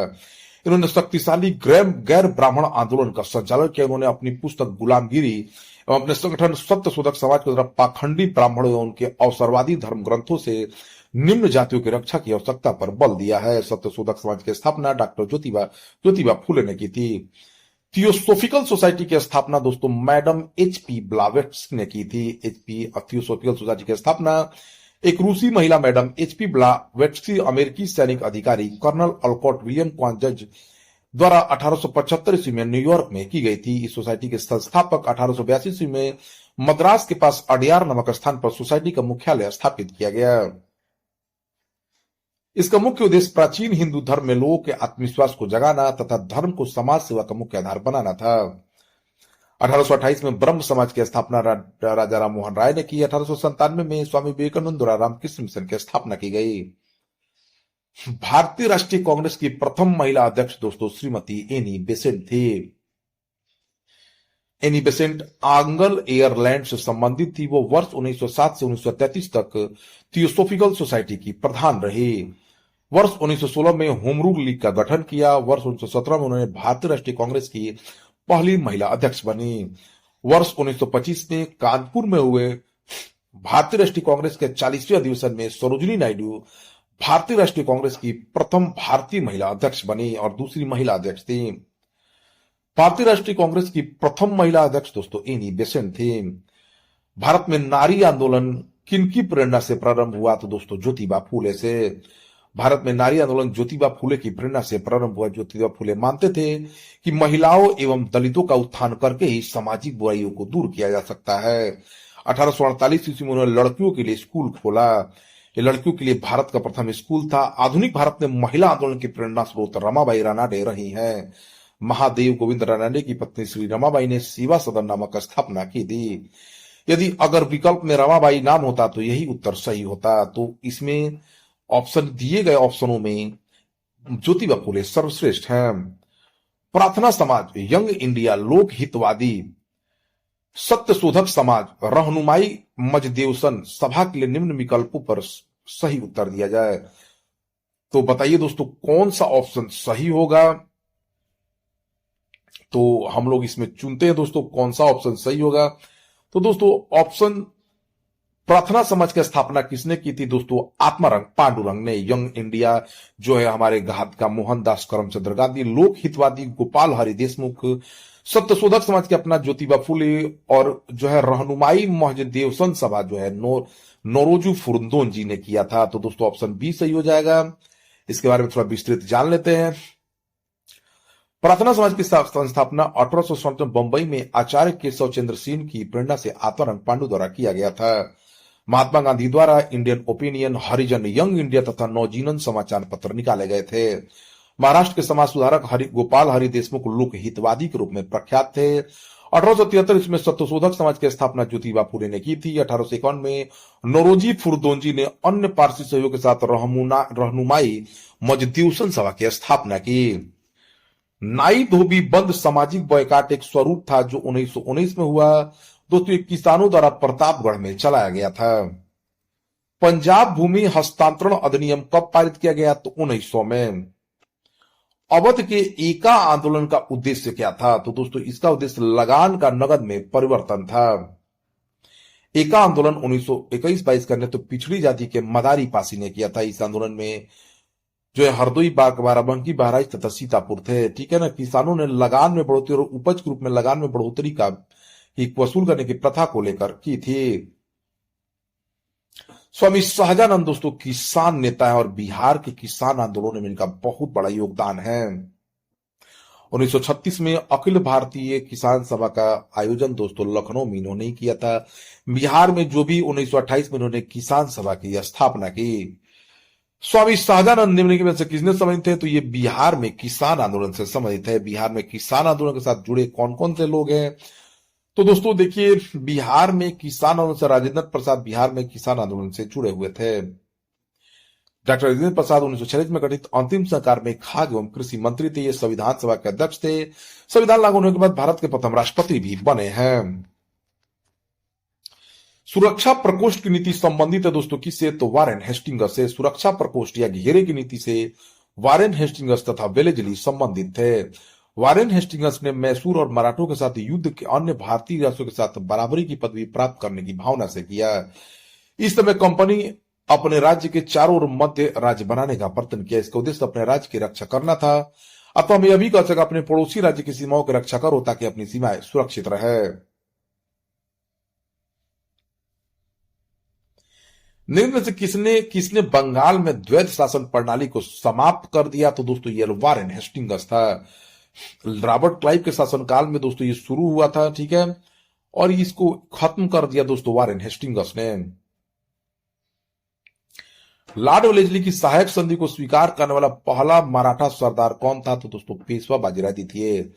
वेलेस्ली ने भारतीय राज्यों को अंग्रेजी राजनीतिक परिधि में लाने के लिए सहायक संधि प्रणाली का प्रयोग किया। अपने सहायक संधि का आविष्कार नहीं किया। इस प्रणाली का अस्तित्व तो पहले ही था। वह सुनह सुनह विकसित हुई थी। संभवतः डुप्ले प्रथम यूरोपीय था जिसने अपनी सेना किराए पर भारतीय राजाओं को दी थी। प्रथम सहायक संधि 1765 ईस्वी में अवध से की गई थी, जब कंपनी ने अपने निश्चित धन के बदले उसकी सीमाओं की रक्षा का वचन दिया। सहायक संधि स्वीकार करने वाले राज्य थे हैदराबाद ने 1798 में, मैसूर ने 1799 में, तंजौर ने 1799 में, अवध 1801 में, पेशवा 1802 में, बराड़ के भोसले 1803 में, सिंधिया 1804 में। महारानी विक्टोरिया को भारत की सम्राज्ञी नियुक्त किया गया 1877 में। ब्रिटिश संसद ने एक राज उपाधि अधिनियम पारित किया जिससे महारानी विक्टोरिया को कैसरे हिंद की उपाधि से विभूषित किया गया। लॉर्ड लिटन ने 1 जनवरी 1877 को दिल्ली में एक वैभवशाली दरबार का आयोजन किया, उस उपाधि की घोषणा की थी। उसी समय दक्कन में भीषण अकाल पड़ा था। सरकार ने झूठी आडंबर और वैभव पर करोड़ों रुपए व्यय किया। बंबई प्रेसिडेंसी एसोसिएशन की स्थापना किसने की थी? फिरोज शाह मेहता, केडी तलंग, डब्ल्यू.सी. बनर्जी या तैयब जी। देखिए दोस्तों, 1885 ईस्वी में बंबई प्रेसिडेंसी एसोसिएशन की स्थापना फिरोज शाह मेहता, केटी तलंग, बदरुद्दीन तैयब ने किया था। इसका उद्देश्य लोगों में राजनीतिक विचारों का प्रचार प्रसार करना था। भारत संघ के संस्थापक कौन थे? तो दोस्तों सुरेंद्र नाथ बनर्जी। 26 जुलाई 1876 को सुरेंद्र नाथ बनर्जी ने आनंद मोहन बोस के सहयोग से इंडियन एसोसिएशन की स्थापना कलकत्ता में की थी। यह तत्कालीन संस्थाओं में सबसे महत्वपूर्ण था, जिसे कांग्रेस से पूर्व अखिल भारतीय स्तर की संस्था का सम्मान प्राप्त था। इसी संस्था ने सिविल सेवा प्रणाली में सुधार की मांग की थी। इल्बर्ट बिल जैसे विवादों को लेकर चलाया गया था। इंडियन एसोसिएशन में जमींदारों के स्थान पर मध्य वर्ग को प्रधानता दी गई थी। ईस्वी सन 1876 में इंडियन एसोसिएशन की स्थापना सुरेंद्र नाथ बनर्जी ने की थी। दोस्तों, राष्ट्रीय कांग्रेस से पूर्व सबसे प्रमुख संस्था थी इंडियन एसोसिएशन ऑफ कोलकाता। 26 जुलाई 1876 को सुरेंद्र नाथ बनर्जी ने आनंद मोहन बोस के सहयोग से इंडियन एसोसिएशन या भारत संघ की स्थापना कलकत्ता में की थी। सुरेंद्र नाथ बनर्जी को किस वर्ष भारतीय सिविल सर्विसेज से हटा दिया गया? तो दोस्तों 1874 में सुरेंद्र नाथ बनर्जी ने कांग्रेस पूर्व भारतीय संघ की स्थापना की थी। सुरेंद्र नाथ बनर्जी द्वितीय भारतीय थे जिन्होंने आईसीएस परीक्षा उत्तीर्ण की थी। इनकी प्रथम नियुक्ति सिलहट बांग्लादेश में असिस्टेंट मजिस्ट्रेट के तौर पर हुई थी। यहीं पर मामूली भूल से 1874 में उनके पद से उनको हटा दिया गया था।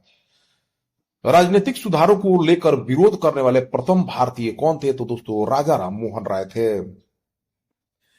मद्रास महाजन सभा की स्थापना जो 1884 ईस्वी में की गई थी, बी राघवाचारी, जी सुब्रमण्यम तथा पी आनंद चरालू द्वारा की गई थी 1884 ईस्वी में।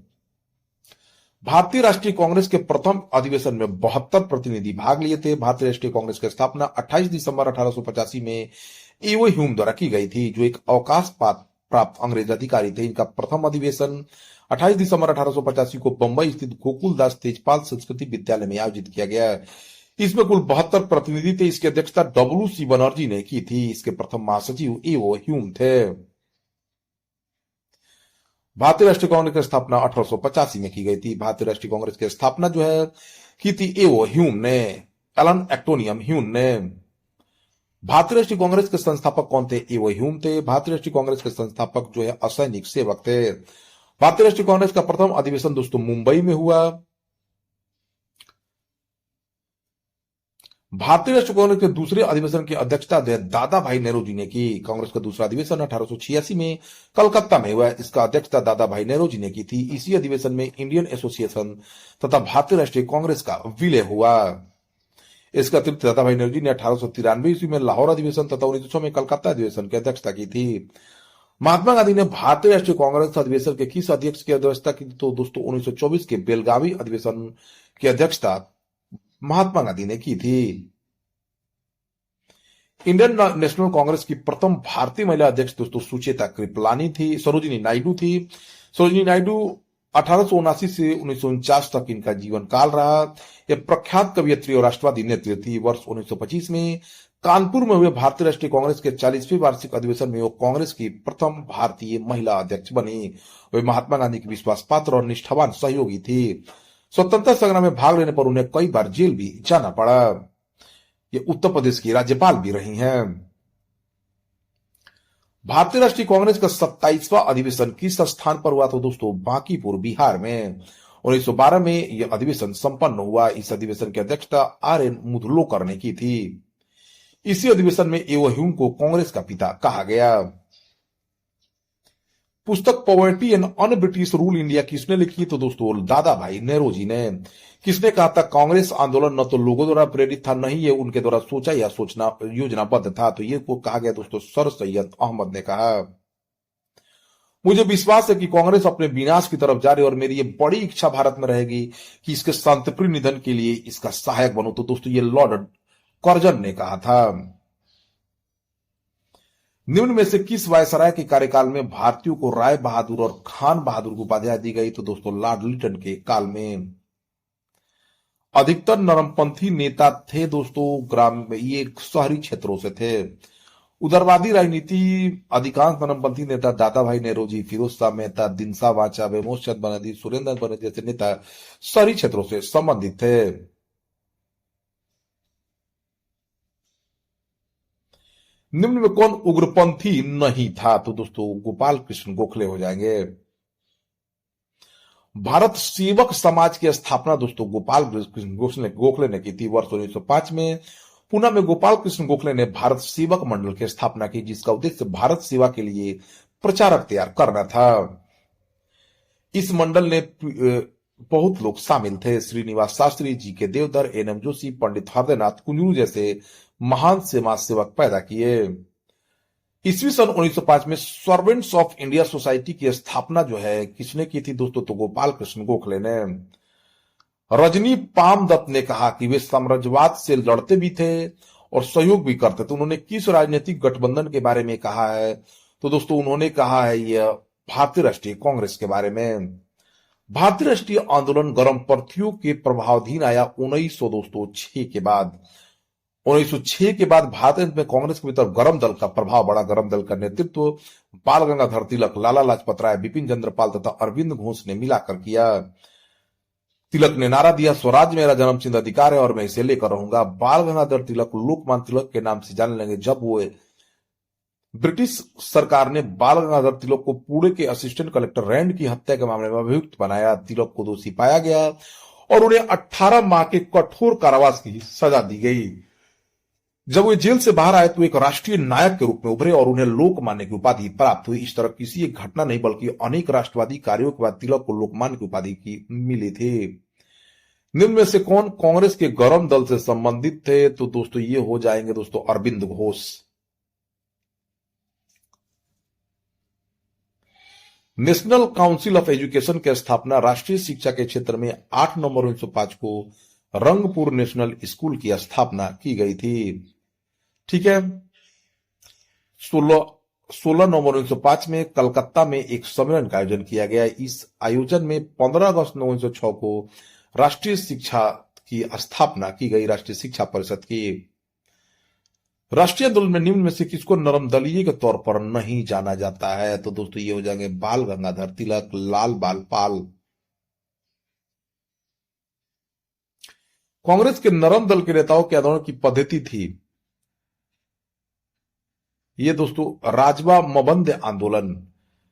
कांग्रेस के नरम दल के नेताओं के प्रमुख पद्धति कॉन्स्टिट्यूशनल एगिटेशन अर्थात प्रशासन में भारतीयों की भागीदारी की मांग तथा जनता में राजनीतिक जागरूकता उत्पन्न करना था। शेरे पंजाब के नाम से दोस्तों लाला लाजपत राय को जाना जाता है। दोस्तों साइमन कमीशन के विरोध के फलस्वरूप 27 नवंबर 1928 को उनका देहांत हो गया था। दोस्तों इन्होंने साइमन कमीशन के विरोध में जो 1928 में भारत आया था उसके विरोध के फलस्वरूप लाठी लगने के कारण इनकी मौत हो गई थी। अभिनव भारत दोस्तों बी डी सावरकर संबंधित है इससे। 1904 में इसकी स्थापना की उन्होंने।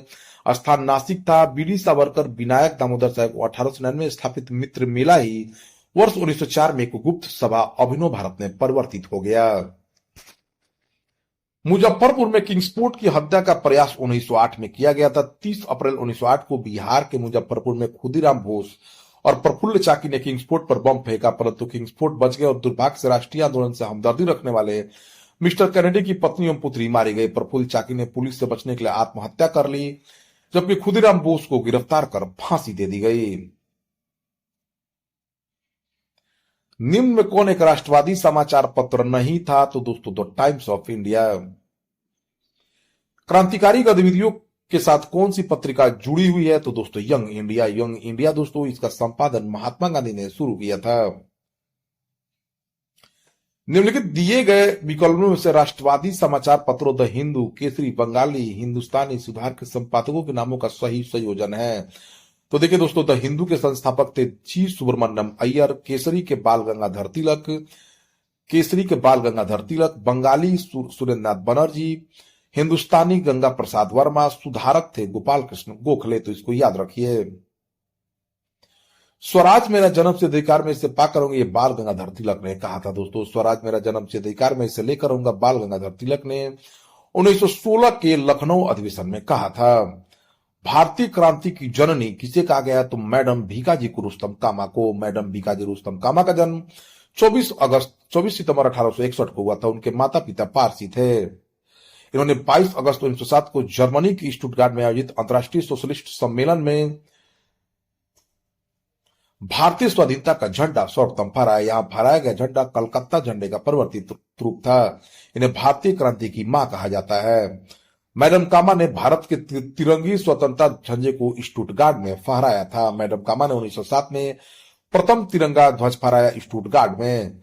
लंदन में इंडिया हाउस के संस्थापक कौन थे दोस्तों? तो श्यामजी कृष्ण वर्मा। फरवरी 1905 में लंदन में श्यामजी कृष्ण वर्मा ने इंडिया होम रूल सोसाइटी की स्थापना की थी। बंग भंग के बाद कौन सा आंदोलन शुरू हुआ? तो दोस्तों स्वदेशी आंदोलन। ब्रिटिश सरकार ने 20 जुलाई 1905 को बंगाल विभाजन के निर्णय की घोषणा कर दी। 7 अगस्त 1905 के कलकत्ता के टाउन हॉल में एक ऐतिहासिक बैठक में स्वदेशी आंदोलन की विधिवत घोषणा कर दी गई। 16 अक्टूबर 1905 को बंगाल विभाजन प्रभावी हो गया।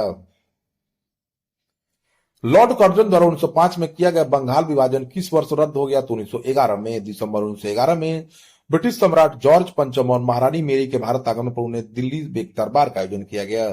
दिल्ली दरबार में 12 दिसंबर 1911 को सम्राट ने बंगाल विभाजन को रद्द घोषित किया तथा साथ ही कलकत्ता की जगह दिल्ली को भारत की नई राजधानी बनाने की घोषणा की। कांग्रेस ने स्वराज प्रस्ताव वर्ष 1905 में पारित करने का उद्देश्य क्या था? तो दोस्तों स्वशासन सुनिश्चित करना। 20वीं सदी के प्रारंभिक वर्षों में कांग्रेस के विभाजन की प्रक्रिया शुरू हुई दोस्तों। तो कांग्रेस आंदोलन के रणनीतियों पर, कांग्रेस आंदोलन के उद्देश्यों पर ये सभी दोस्तों ये सही होगा, ये सभी हो जाएगा दोस्तों। 1907 में कांग्रेस का प्रथम कांग्रेस में फूट पड़ा और यह गर्म दल और नरम दल में बट गया। मुसलमान यदि खुश और संतुष्ट है तो भारत में ब्रिटिश शक्ति का महत्व बचा हुआ, ये लिखा है दोस्तों W. हंटर ने। किस वर्ष हिंदुस्तान रिपब्लिकन एसोसिएशन की स्थापना हुई? तो दोस्तों 1924 में। 1924 में युवा क्रांतिकारियों ने कानपुर में हिंदुस्तान रिपब्लिकन एसोसिएशन नामक क्रांतिकारी संगठन बनाया।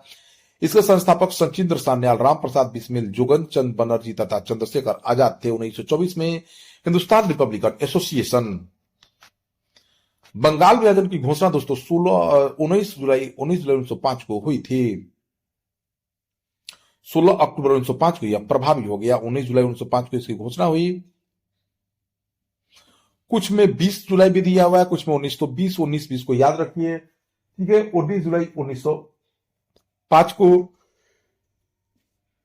16 अक्टूबर 1905 को यह प्रभावी हो गया। कर्जन वाइली की हत्या के आरोप में किसे मृत्यु दंड दिया गया? तो दोस्तों कर्जन वाइली की हत्या 1 जुलाई 1909 को लंदन में मदन लाल ढींगरा ने गोली मारकर हत्या कर दी। वाइली भारत मंत्री के बॉडीगार्ड के रूप में नियुक्त है, तो मदन लाल ढींगरा को इसके लिए फांसी दे दी गई। मॉन्टेग्यू चेम्सफोर्ड की रिपोर्ट किसका आधार बनी थी? तो दोस्तों ये भारत सरकार अधिनियम 1919 का आधार बनी। तत्कालीन भारत सचिव एडविन मॉन्टेग्यू और वायसराय लॉर्ड चेम्सफोर्ड की रिपोर्ट भारतीय परिषद 1919 का आधार बनी थी। इस अधिनियम के तहत प्रांतों में पहली बार द्वैध शासन लागू किया गया था, ठीक है। न्यू लैंडपोर ओल्ड लेक श्रृंखला में सर्वहारा वर्ग के साथ संपर्क से बाहर होने के कांग्रेस की आलोचना की गई थी अरविंद घोष के द्वारा। काकोरी ट्रेन डकैती कांड में किन क्रांतिकारियों को फांसी की सजा दे दी गई? तो दोस्तों इसमें राम प्रसाद बिस्मिल और अशफाकुल्ला को। देखिए दोस्तों अक्टूबर 1924 में सचिंद्र सान्याल, राम प्रसाद बिस्मिल, चंद्रशेखर आजाद ने कानपुर में क्रांतिकारी संस्था हिंदुस्तान रिपब्लिकन एसोसिएशन की स्थापना की। इस संस्था द्वारा 9 अगस्त 1905 को उत्तर रेलवे के लखनऊ सहारनपुर संभाग के काकोरी नामक स्थान पर 8 down Saharanpur Lucknow passenger train डकैती कर सरकारी खजाना लूट लिया गया। यह घटना काकोरी कांड के नाम से प्रसिद्ध हुई। इस कांड में 29 क्रांतिकारियों को गिरफ्तार किया गया, जिसमें राम प्रसाद बिस्मिल, अशफाक उल्लाह, रोशन लाल तथा राजेंद्र लाड़ी को फांसी हुई, जबकि चंद्रशेखर आजाद भाग गए थे। हिंदुस्तान सोशलिस्ट रिपब्लिकन आर्मी के संस्थापक नेताओं में से एक थे, तो दोस्तों इसमें थे भगत सिंह। काकोरी कांड के बाद पुलिस द्वारा चलाए गए दमन चक्र के फलस्वरूप हिंदुस्तान रिपब्लिकन एसोसिएशन का अस्तित्व कुछ समय के लिए समाप्त हो गया, किंतु बाद में विजय कुमार, शिव वर्मा, जयदेव कपूर, भगत सिंह, भगवती चरण बोहरा तथा सुखदेव ने चंद्रशेखर आजाद के नेतृत्व में एचआरए को पुनः संगठित करने का कार्य शुरू किया। सितंबर 1928 में फिरोज शाह कोटला में चंद्रशेखर आजाद के नेतृत्व में एक बैठक हुई, जिसमें एचआरए का नाम बदलकर हिंदुस्तान रिपब्लिकन एसोसिएशन का नाम बदलकर हिंदुस्तान सोशलिस्ट रिपब्लिकन एसोसिएशन रख दी गया। ठीक है। सरफरोशी की तमन्ना अब हमारे दिल में है, देखना है जोर कितना बाज हुए कातिल में, ये बिस्मिल की रचना है। दोस्तों उपयुक्त गजल की पक्तियां शायर बिस्मिल अजीमाबादी की थी। बिस्मिल अजीमाबादी का वास्तविक नाम सैयद शाह मोहम्मद हसन था। प्रसिद्ध गीत सरफरोशी की तमन्ना अब हमारे दिल में है दोस्तों बिस्मिल आजिमाबादी की थी। इनकलाब जिंदाबाद का नारा दोस्तों भगत सिंह ने दिया है। यह रचना प्रसिद्ध कवि मोहम्मद इकबाल ने की थी।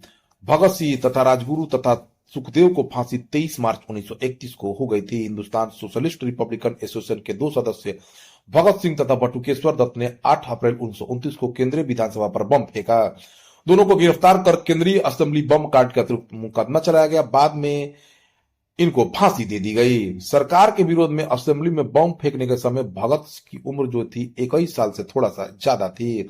उनका जन्म 1907 में हुआ और यह घटना 1929 में हुई। अनुशीलन समिति थी एक क्रांतिकारी संगठन। कुल 19 समितियों के होने का प्रमाण मिला है।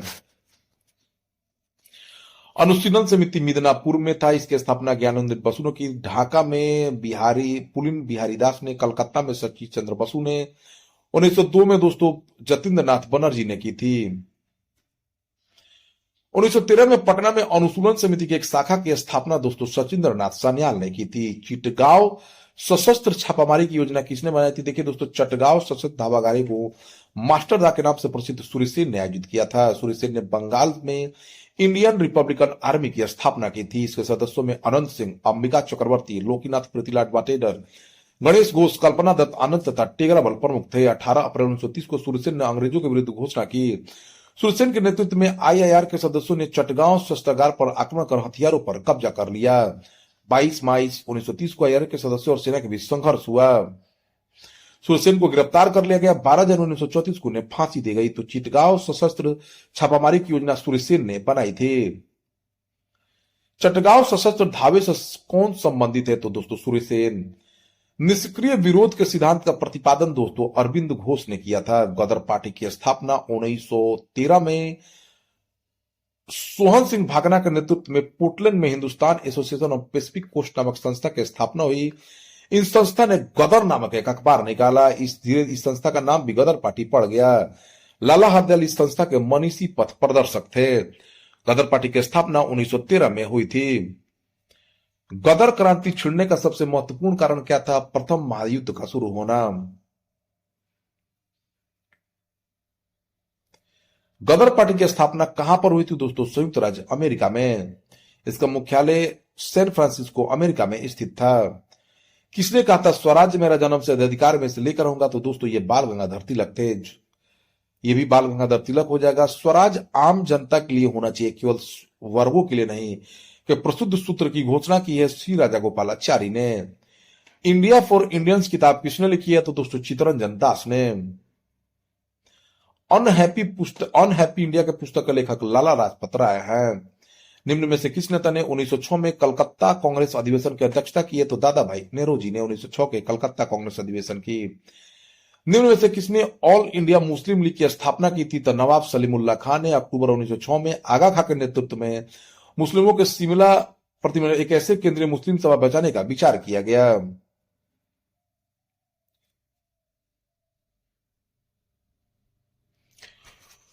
1906 में मिंटू से शिमला में मिले मुसलमानों के शिष्टमंडल ने प्रार्थना की थी मुसलमानों के प्रथम निर्वाचन वर्तमान मार्ग की 1 अक्टूबर 1906 को आगा खां के नेतृत्व में मुसलमानों का एक शिष्टमंडल तत्कालीन वायसराय लॉर्ड मिंटो से शिमला में मिला था।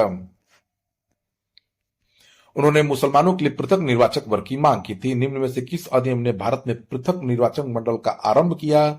तो दोस्तों, भारतीय परिषद अधिनियम 1909, मिंटो मार्ले सुधार। निम्न में से किसका योगदान होम रूल लीग की स्थापना में नहीं था? तो टीएस ऑलकॉट का। तिलक ने अप्रैल 1916 और एनी बेसेंट ने सितंबर 1916 में होम रूल लीग शुरू किया। तो बाल गंगाधर तिलक तो हो ही जाएंगे, एनी बेसेंट भी हो जाएंगे। ठीक है। एम सुब्रमण्यम भी एनी बेसेंट की होम रूल लीग स्थापना से जुड़े थे, टीएस ऑलकॉट नहीं जुड़े थे।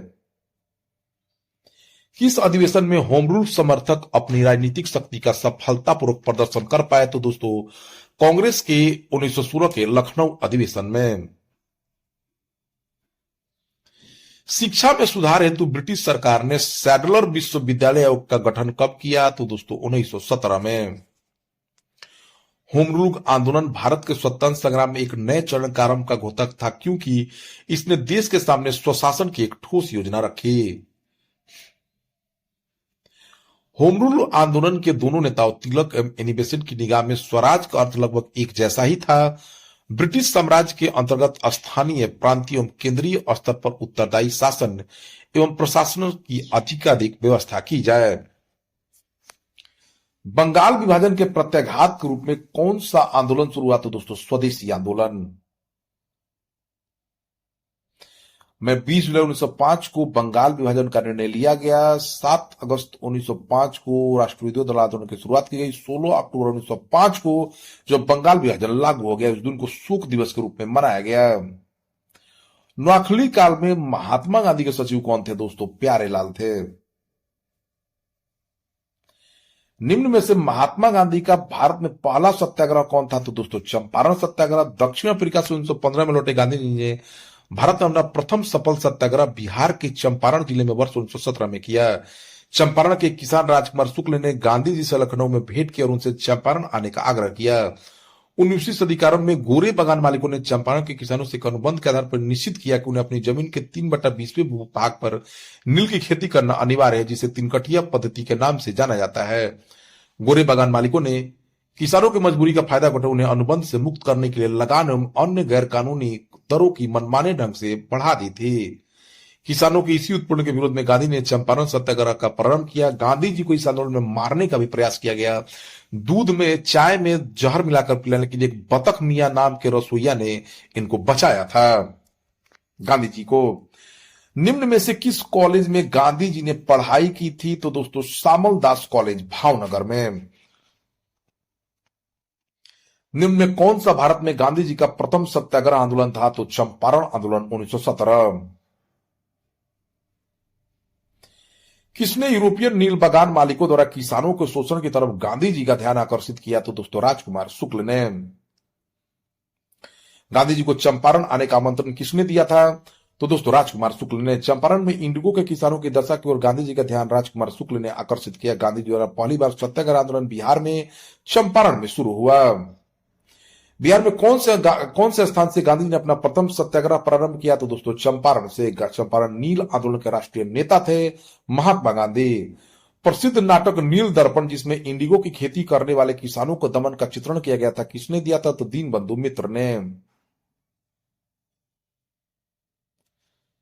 निम्न में से किस सत्याग्रह आंदोलन में गांधी जी ने प्रत्यक्ष रूप से भाग नहीं लिया? तो दोस्तों, वायकोम सत्याग्रह में। वायकोम के मंदिर प्रवेश सत्याग्रह में गांधी जी ने प्रत्यक्ष रूप से भाग नहीं लिया था, जबकि खेड़ा सत्याग्रह में भाग लिया था। स्वाधीनता आंदोलन के दौरान महात्मा गांधी के करीबी मित्र कौन थे? तो दोस्तों, रेवंड चार्ली एंड्रूज। अंत्योदय कार्यक्रम का उद्देश्य क्या है? तो इसका उद्देश्य दोस्तों, गरीबों में सबसे गरीब की सहायता करना। अंत्योदय कार्यक्रम का उद्देश्य गरीबों में सबसे गरीब की सहायता करना है। इस कार्यक्रम का विचार सर्वप्रथम महात्मा गांधी द्वारा प्रस्तुत किया गया। इस समय गांधी जी जॉन रस्टिंग की पुस्तक ऑन टू द लास्ट से प्रभावित थे। 1917-18 में अहमदाबाद में गांधी द्वारा चलाए गए सत्याग्रह में किसने हिस्सा लिया था? तो दोस्तों, औद्योगिक कर्मियों ने।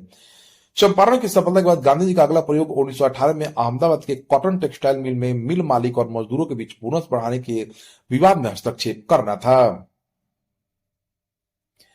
निम्न उद्योगपतियों में से कौन से व्यक्ति लंबे समय तक एआईसीसी के खजांची रहता था 1930 में जेल भी गए थे दोस्तों? जमनालाल बजाज। महात्मा गांधी ने सर्वप्रथम किस आंदोलन में भाग लिया था दोस्तों? पश्चिमी चंपारण 1917। गांधी जी का चंपारण सत्याग्रह किससे जुड़ा हुआ था? तीन प्रथा से। बिहार में तीन पद्धति में नील की खेती के लिए भूमि का कितना भाग हमारा रखा था? 3/20 भाग। चंपारण आंदोलन से कौन संबंधित नहीं था? तो दोस्तों देखिए, चंपारण आंदोलन से आपको जयप्रकाश नारायण समझिए, राजेंद्र प्रसाद, अनुगांधी और जेपी कृपलानी संबंधित है। ईस्वी सन 1917 के चंपारण सत्याग्रह से कौन संबंधित नहीं थे? तो राजकुमार शुक्ल तो थे ही दोस्तों, जेबी कृपला भी थे, राजेंद्र प्रसाद, राम मनोहर लोहिया संबंधित नहीं थे। अखिल भारतीय किसान सभा के प्रथम सत्र की अध्यक्षता दोस्तों स्वामी शाहजादा सरस्वती ने अप्रैल 1936 में लखनऊ में जो आयोजित हुई थी अखिल भारतीय किसान कांग्रेस का अखिल भारतीय किसान सभा कर दिया गया। इसके संस्थापक स्वामी शाहजानंद सरस्वती अध्यक्ष थे और एनजी रंगा इसके महासचिव चुने गए। बंबई में अखिल भारतीय व्यापार संघ कांग्रेस की स्थापना कब हुई? तो सन 1920 में एमएन जोशी, जोसेफ बेपिस्टा तथा लाला लाजपत राय के प्रयास से अखिल भारतीय व्यापार संघ कांग्रेस का जो है 31 अक्टूबर 1920 को हुई।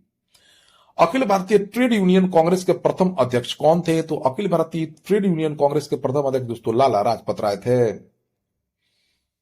कम्युनिस्ट इंटरनेशनल का सदस्य बनने वाला पहला भारतीय कौन था? तो दोस्तों ये एमएन राय थे। कम्युनिस्ट इंटरनेशनल की स्थापना 1919 में व्लादिमीर लेनिन और रूसी पार्टी द्वारा की गई थी। भारतीय उच्चायुक्त के पद का सृजन किस अधिनियम से हुआ है? तो दोस्तों भारतीय काउंसिल अधिनियम 1919 के तहत, भारतीय सरकार अधिनियम 1919 के तहत। रॉलेट एक्ट का भारतीय राष्ट्रीय कांग्रेस ने विरोध क्यों किया था? कि इसका लक्ष्य था व्यक्तिगत स्वतंत्रता को सीमित करना। मार्च 1919 में। देखिए दोस्तों, रॉलेट एक्ट एक ऐसा एक्ट था जिसमें सरकार जिसको चाहे जब चाहे बिना मुकदमा चलाए जेल में बंद रख सकती थी। जलियांवाला बाग नरसंहार किस गांधीवादी सत्याग्रह के संबंध में हुआ था? तो जलियांवाला बाग दोस्तों जो हुआ था यह रॉलेट एक्ट के विरोध में ही हुआ था। ठीक है। अखिल भारतीय राजनीति में गांधी जी का पहला साहसी कदम रॉलेट एक्ट के विरुद्ध सत्याग्रह था। जलियांवाला बाग हत्याकांड 13 अप्रैल 1919 को शांतिपूर्ण जनसभा में लेफ्टिनेंट जनरल डायर ने नृशंस नरसंहार कराया था। रॉलेट एक्ट भारत में 1919 में लागू हुआ। इसको बिना अपील, बिना वकील, बिना दलील कानून कहा गया। जलियांवाला बाग में प्रदर्शन के लिए क्यों लोग जमा हुए थे? तो दोस्तों किचलू तथा सत्यपाल के बंदी बनाने के विरोध में। ठीक है दोस्तों, रॉलेट एक्ट के कारण दोस्तों हुआ क्या कि रॉलेट एक्ट 1919 लागू हुआ, इसको बिना वकील, बिना अपील, बिना दलील कानून कहा गया। जब चाहे तब अंग्रेजी सेना किसी को गिरफ्तार कर सकती थी। उसी के तहत किचलू तथा सत्यपाल को बंदी बनाया गया। इसके विरोध करने के लिए प्रदर्शन कर रहे थे लोग और उन पर जनरल डायर ने 13 अप्रैल 1919 को जो है नृशंस गोलियां चलाकर बहुत लोगों को मार दिया। रविन्द्रनाथ टैगोर ने अपनी नाइटहुड उपाधि जलियांवाला बाग हत्याकांड 13 अप्रैल 1919 को उसके कारण त्याग दी थी। लंदन में 13 मार्च 1940 को सर माइकल ओडायर को किसने गोली से मारा? उधम सिंह ने जलियांवाला बाग की हत्याकांड का बदला लेने के लिए। वर्ष 1919 भारतीय इतिहास से संबंधित है दोस्तों। बी जलियांवाला बाग त्रासदी से 13 अप्रैल 1919 को हुआ था। अमृतसर के जलियांवाला बाग में भीड़ का दमन हुआ 13 अप्रैल 1919 को। जलियांवाला बाग हत्याकांड के लिए जिम्मेदार जनरल डायर को किसने मार डाला? तो सरदार उधम सिंह ने। किसने खिलाफत आंदोलन को हिंदू और मुसलमानों की एकता के एक ऐसे अवसर के रूप में देखा जो 100 वर्षों में पुनः प्रस्तुत नहीं होगा? तो महात्मा गांधी ने। देखिए दोस्तों, 23 से 24 नवंबर 1919 को दिल्ली में अखिल भारतीय खिलाफत कमेटी का अधिवेशन हुआ जिसके अध्यक्ष गांधी जी थे। दिसंबर 1919 में भारतीय राष्ट्रीय कांग्रेस के अमृतसर अधिवेशन में खिलाफत आंदोलन को और अधिक बढ़ावा मिला। 1920 की खिलाफत कमेटी की सभा जिसने गांधी जी को असहयोग आंदोलन को नेतृत्व को संभालने का अनुरोध किया तो वह किस शहर में हुआ था? तो दोस्तों इलाहाबाद में। गांधी जी के असहयोग आंदोलन में लोगों को शराब से परहेज करने का आग्रह किया गया। फलस्वरूप सरकार के राजस्व में भारी कमी आई। एक प्रदेश की सरकार ने लोगों को फिर से शराब पीने को प्रेरित किया, वो था बिहार था दोस्तों। महात्मा गांधी ने खिलाफत आंदोलन का समर्थन क्यों किया? चूंकि गांधी जी अंग्रेजों के खिलाफ आंदोलन में भारतीय मुसलमानों का सहयोग प्राप्त करना चाहते थे। देखिए दोनों अंग्रेजों द्वारा तुर्की साम्राज्य का विभाजन करके विरुद्ध खिलाफत आंदोलन प्रारंभ। तुर्की साम्राज्य का विभाजन अंग्रेजों ने कर दिया था, इसके खिलाफ भारत के मुसलमानों ने अंग्रेजों का विरोध किया। दिल्ली में 24 नवंबर 1919 को होने वाले खिलाफत कमेटी सम्मेलन की अध्यक्षता महात्मा गांधी को प्रदान की गई थी। भारतीय राष्ट्रीय कांग्रेस ने असहयोग आंदोलन किस वर्ष आरंभ किया? तो 1920 में दोस्तों। वर्ष 1920 में कलकत्ता में कांग्रेस के विशेष अधिवेशन में पास हुए असहयोग संबंधी प्रस्ताव को दिसंबर 1920 में लागू किया गया। असहयोग आंदोलन 1 अगस्त 1920 को शुरू हो गया। किस क्षेत्र में राहुल सांकृत्यायन 1920 के असहयोग आंदोलन में सक्रिय थे? तो दोस्तों छपरा में। किस घटना के बाद महात्मा गांधी ने असहयोग आंदोलन को अपनी हिमालय जैसी भूल बताई? तो दोस्तों चौरा चोरी हत्याकांड। देखिए दोस्तों, चौरा चोरी उत्तर प्रदेश में गोरखपुर के पास एक कस्बा है, जहां 4 फरवरी 1922 को आंदोलनकारियों की भीड़ ने ब्रिटिश शासन के एक पुलिस चौकी में आग लगा दी, जिससे 30 पुलिसकर्मी जिंदा जलकर मर गए थे। गांधी जी ने इस घटना की निंदा की तथा असहयोग आंदोलन को स्थगित कर दिया। गांधी जी ने इस घटना को हिमालय जैसी भूल की संज्ञा दी थी।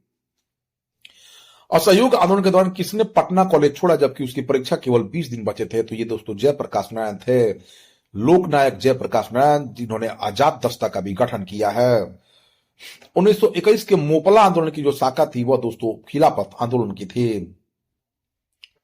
मोपला आंदोलन केरल में हुआ था। 1920-22 के असहयोग आंदोलन के दौरान बिहार में प्रचलित मान्यताओं में से एक थी कि उनकी जीत होगी, क्योंकि उनको अंग्रेजों को हराने का तरीका पता था।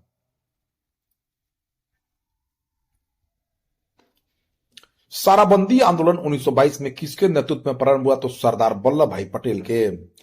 गुजरात के सूरत में जिले में स्थित बारदोली वर्ष 1928 के बाद राजनीतिक गतिविधियों का केंद्र बन गया। बारदोली के मेड़ता बंधुओं तथा दयालजी देसाई ने किसानों के समर्थन में वर्ष 1928 से आंदोलन चलाया। बाद में नेतृत्व सरदार भाई वल्लभ पटेल ने किया।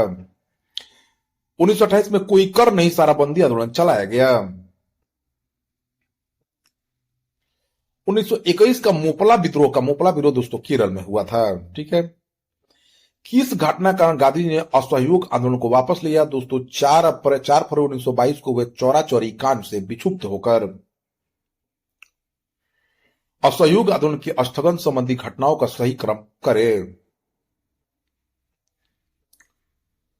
तो देखिए दोस्तों, सबसे पहले तो चौरा चौरी पुलिस कांड हुआ, उसके बाद उग्र भीड़ द्वारा पुलिस थानों को जला दिया गया। ठीक है।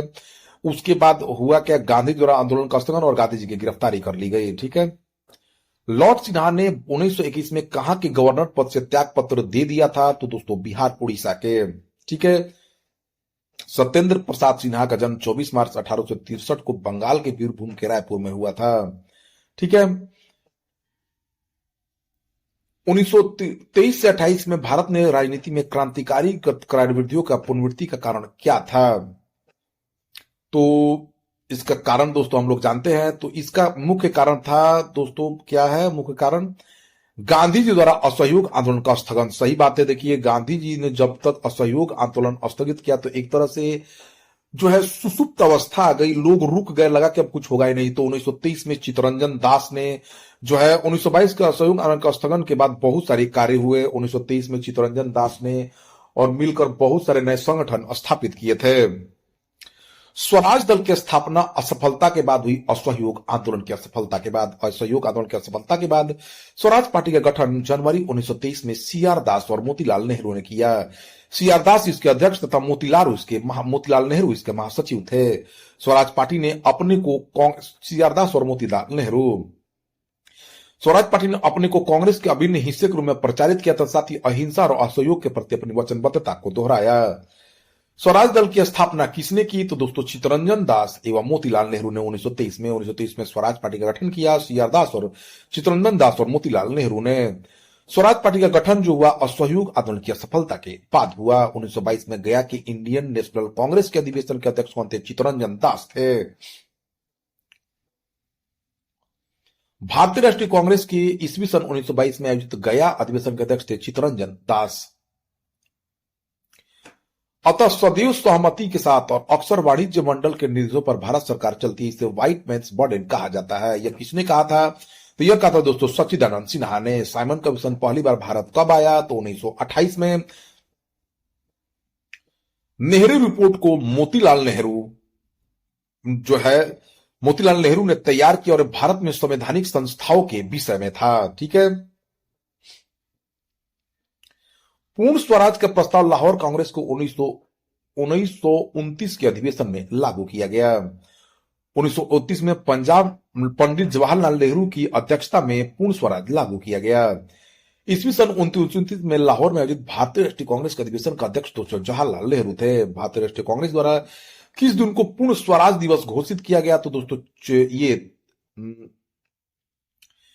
26 जनवरी 1930 को। 1931 के कांग्रेस अधिवेशन में पूर्ण स्वराज का पताका किसने फहराया? तो पंडित जवाहरलाल नेहरू ने। समाजवाद का समर्थक कौन था?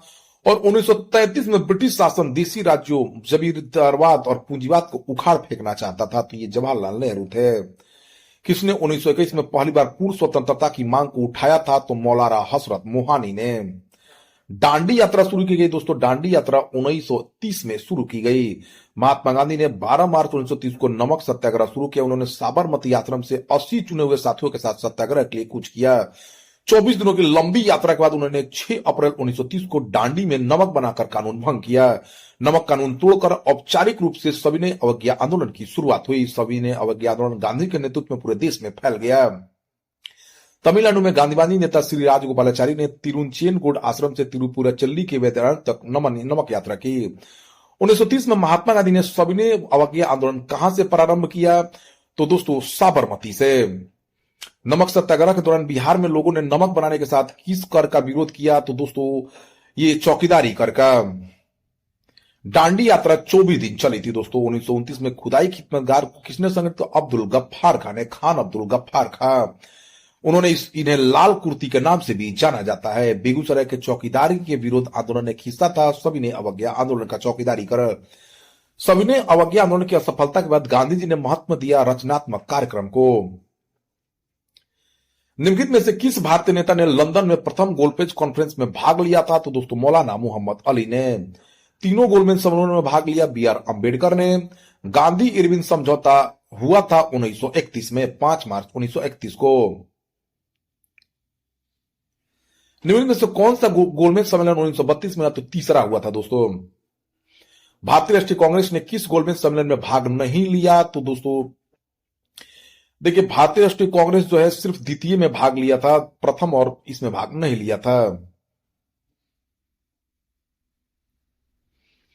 द्वितीय गोलमेज सम्मेलन किस प्रश्न पर असफल रहा? तो सांप्रदायिक प्रतिनिधित्व पर। द्वितीय गोलमेज सम्मेलन 7 सितंबर 1931 को प्रारंभ, इसमें महात्मा गांधी कांग्रेस के एकमात्र प्रतिनिधित्व के रूप में सम्मिलित हुए। सम्मेलन सांप्रदायिक समस्या पर विवाद के कारण पूरी तरह असफल रहा। दलित नेता भीमराव अम्बेडकर ने दलितों के लिए पृथक निर्वाचक मंडल की सुविधा की मांग की, जिसे गांधी जी ने अस्वीकार कर दिया। महात्मा गांधी दिसंबर 1931 में खाली हाथ कहां से लौटे थे? तो दोस्तों लंदन से। गांधी इरविन समझौते के हस्ताक्षरित होने में किसने महत्वपूर्ण भूमिका निभाई थी? तो तेज बहादुर सप्रू ने। 5 मार्च 1931 को कौन सा इरविन गांधी समझौता? अगस्त 1932 के रेमजे मैकडोनाल्ड के सांप्रदायिक पंचायत द्वारा पहली बार एक पृथक निर्वाचक समूह बनाया गया दोस्तों अछूतों के लिए, 16 अगस्त 1932 को। सांप्रदायिक अवार्ड एवं पूना पैक्ट में क्रमशः दलित वर्गों के लिए कितनी सीटें दी गई थी? तो सांप्रदायिक अवार्ड में प्रांतीय विधानमंडलों में दलितों के लिए 71 थी, जिसे पूना पैक्ट में बढ़ाकर 147 कर दिया गया। पूना समझौते का मुख्य उद्देश्य था दलित वर्गों को प्रतिनिधित्व देना। बहिष्कृत भारत जर्नल किसने शुरू किया था? तो दोस्तों बाबा साहब अम्बेडकर ने 1924 में। अपने किस कार्यकारिणी कमेटी में कांग्रेस ने भू स्वामित्व को समाप्त करने की नीति अपनाई? तो कार्यकारिणी कमेटी 1937 में। किस अधिनियम के बारे में जवाहरलाल नेहरू ने कहा था कि हमें एक ऐसी कार दी गई थी जिसमें सब ब्रेक थे किंतु इंजन नहीं था? तो 1935 का अधिनियम।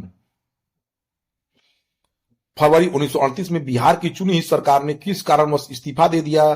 तो दोस्तों राजनीतिक बंदियों को छोड़ने के क्रम में। वर्ष 1935 के भारत सरकार अधिनियम के आधार पर 1937 में प्रांतीय विधानमंडल के चुनाव कराए गए। जुलाई 1937 के दौरान 6 प्रांतों में कांग्रेस ने गठित किए।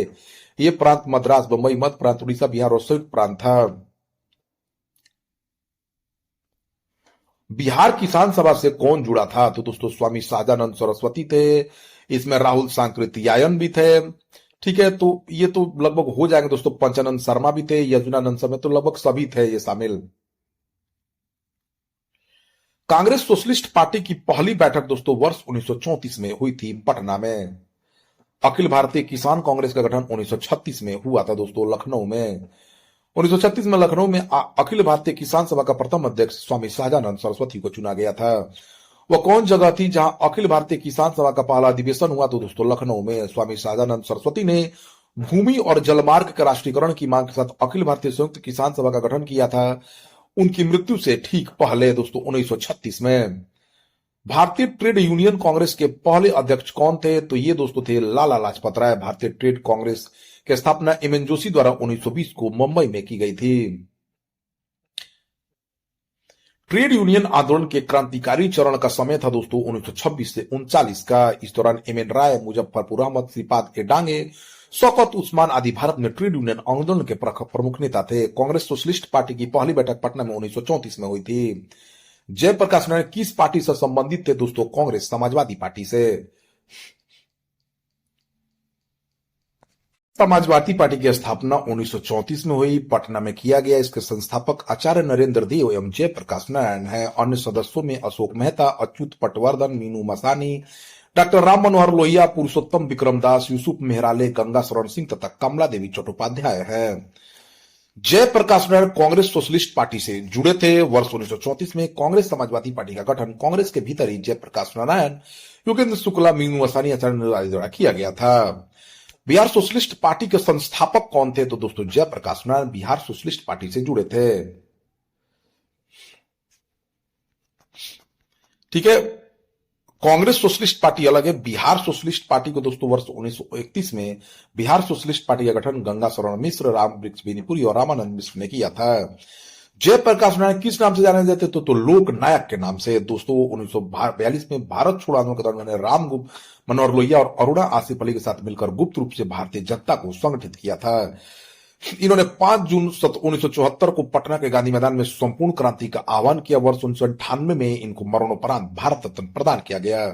लोकनायक के नाम से जयप्रकाश नारायण को जाना जाता है। जयप्रकाश नारायण दिवस मनाया जाता है दोस्तों अप्रैल 1946 में। 12 अप्रैल 1946 को जेल से रिहा होने के बाद जयप्रकाश दिवस मनाया गया। 1938 में भारतीय राष्ट्रीय कांग्रेस के अध्यक्ष निर्वाचित हुए। 1938 में दोस्तों हुए सुभाष चंद्र बोस कांग्रेस के हरिपुरा अधिवेशन में।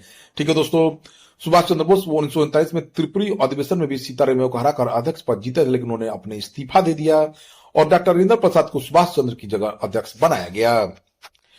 प्रांतीय सरकारों का गठन निम्नलिखित में से किस अधिनियम? भारत सरकार अधिनियम 1935 के तहत किया गया था दोस्तों। इंपीरियल कैडेट कॉर्प्स की स्थापना किसने की? इंपीरियल कैडेट कॉर्प्स की स्थापना दोस्तों इंपीरियल कैडेट को लॉर्ड कर्जन ने। ठीक है दोस्तों, लॉर्ड कर्जन ने वर्ष 1901 में इंपीरियल कैडेट कॉर्प्स की स्थापना की। इसका उद्देश्य देशीय नरेशों के राजकुमारों एवं सामंतों के पुत्रों को सैनिक शिक्षा का प्रबंध करना था।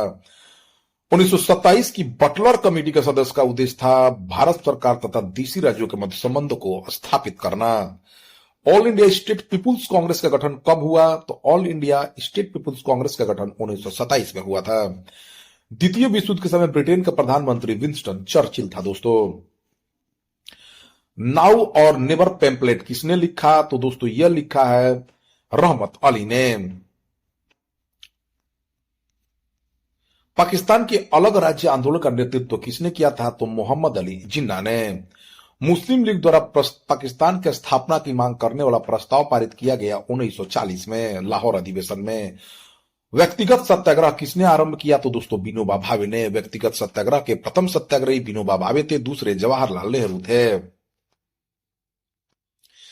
कांग्रेस ने अगस्त प्रस्ताव के विरोध तथा युद्ध में अपने लोगों को अलग सिद्ध करने के लिए 17 अक्टूबर 1940 को व्यक्तिगत सत्याग्रह आरंभ किया। विनोबा भावे प्रथम सत्याग्रही थे तथा जवाहरलाल नेहरू दूसरे। व्यक्तिगत सत्याग्रह के प्रथम सत्याग्रही आचार्य विनोबा भावे थे। सर्वोदय शब्द का सर्वप्रथम किसने किया था प्रयोग? तो दोस्तों महात्मा गांधी ने।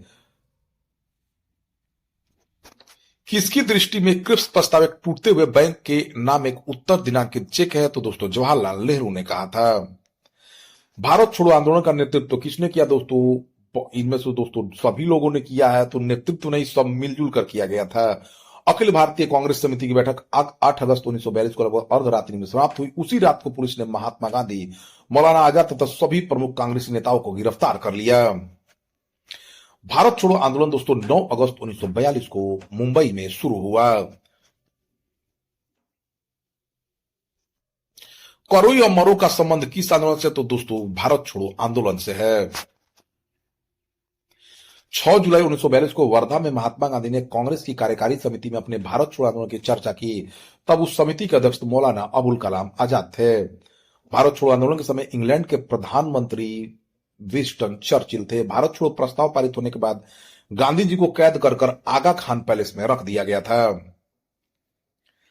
भारत छोड़ो आंदोलन के उत्पन्न दंगे किस क्षेत्र में सबसे अधिक व्यापक रहे? तो दोस्तों बिहार और संयुक्त प्रांत में। डॉक्टर राजेंद्र प्रसाद को 9 अगस्त 1942 को गिरफ्तार करके भेज दिया गया बांकीपुर जेल में पटना के। 7 दिसंबर 1942 को श्री योगेंद्र शुक्ल कहां लाए गए? तो श्री योगेंद्र शुक्ल जयप्रकाश के साथ ही 9 नवंबर 1942 को हजारीबाग जेल से भाग गए, किंतु मुजफ्फरपुर में गिरफ्तार कर गए तथा बक्सर जेल लाए गए थे। भारत छोड़ो आंदोलन के दौरान इनमें से कौन हजारीबाग जेल से फरार हो गया था? तो दोस्तों जयप्रकाश नारायण। 9 अगस्त 1942 को जिन दो नेताओं को गिरफ्तार किया गया था हजारीबाग में दोस्तों वो थे शिव कुमार और रामानंद। महात्मा गांधी तथा उनको सहयोग की 1942 में धरपकड़ से बिहार में बहुत दंगे हुए। इसमें रेल सेवा पूर्ण रूप से ठप हुई। उसमें अधिकतम प्रभावित जिला था दोस्तों पटना जिला था। जयप्रकाश नारायण को राष्ट्रीय स्तर के नेता की पहचान भारत छोड़ो आंदोलन से मिली। कौन सी घटना सबसे पहले हुई इसमें? तो भारत छोड़ो आंदोलन, क्रिप्स मिशन का आगमन, गवर्नर जनरल। दोस्तों इसमें से क्रिप्स मिशन 1928 में आया था, यही हुआ है दोस्तों। देखिए क्रिप्स मिशन 1942 में आया। भारत छोड़ो आंदोलन 19 अगस्त 1942 में पास हुआ। गवर्नर जनरल के पद पर लॉर्ड वेल का आगमन अक्टूबर 1943 में और कैबिनेट मिशन का आगमन वर्ष 1946 में। तो आप मिला सकते हैं। राष्ट्रीय स्वयंसेवक संघ 1942 के भारत छोड़ो आंदोलन से पृथक रहा। इसका विचार था कि इस आंदोलन से भारत की स्वतंत्रता में देर होगी। दोस्तों ये सत्य है, लेकिन ये सही व्याख्या नहीं करता है, ठीक है। इसमें सी होगा ए सत्य परंतु आर असत्य है, ठीक है दोस्तों। राष्ट्रीय स्वयंसेवक संघ 1942 के भारत छोड़ो आंदोलन से पृथक रहा। वर्ष 1940 से लेकर विदेशी सत्ता के अनुसार समाप्त होने तक किसी भी राष्ट्रीय आंदोलन में संघ की कोई भूमिका नहीं थी। भारतीय राष्ट्रीय सेना की स्थापना किस वर्ष हुई? तो दोस्तों मार्च 1942 में। मार्च 1942 में भारतीय राष्ट्रीय सेना की स्थापना रास बिहारी बोस ने टोक्यो के सम्मेलन में आयोजित किया गया था। इनमें से 1945-46 में दिल्ली में हुए आईएनए के मुकदमों के पक्ष में वकील हुए थे भूला भाई देसाई पेश हुए थे। आजाद हिंद सरकार के निर्माण की घोषणा हुई दोस्तों 21 अक्टूबर 1941 को। सिंगापुर में सुभाष चंद्र बोस ने सिंगापुर में 21 अक्टूबर 1943 को स्वतंत्र भारत के अस्थायी सरकार बनाने की घोषणा की थी। 1943 में आजाद हिंद फौज अस्तित्व में आई सिंगापुर में। जून 1942 में रास बिहारी बोस ने बैंकॉक में भारतीय स्वतंत्रता लीग का एक सम्मेलन बुलाया। बैंकॉक से सुभाष चंद्र बोस को जापान आने का निमंत्रण मिला। 21 अक्टूबर 1943 को सुभाष चंद्र बोस स्वतंत्र भारत की अंतरिम सरकार उन्होंने गठित किया। आईएनए किसके दिमाग की उपज थी और किसने स्थापित की? तो दोस्तों डॉक्टर मोहन सिंह ने। आजाद हिंद फौज का ख्याल सबसे पहले मोहन सिंह के मन में आया।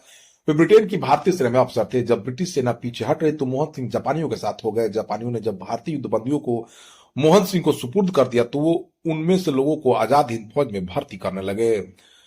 फॉरवर्ड ब्लॉक की स्थापना सुभाष चंद्र बोस ने की थी दोस्तों मार्च 1939 में।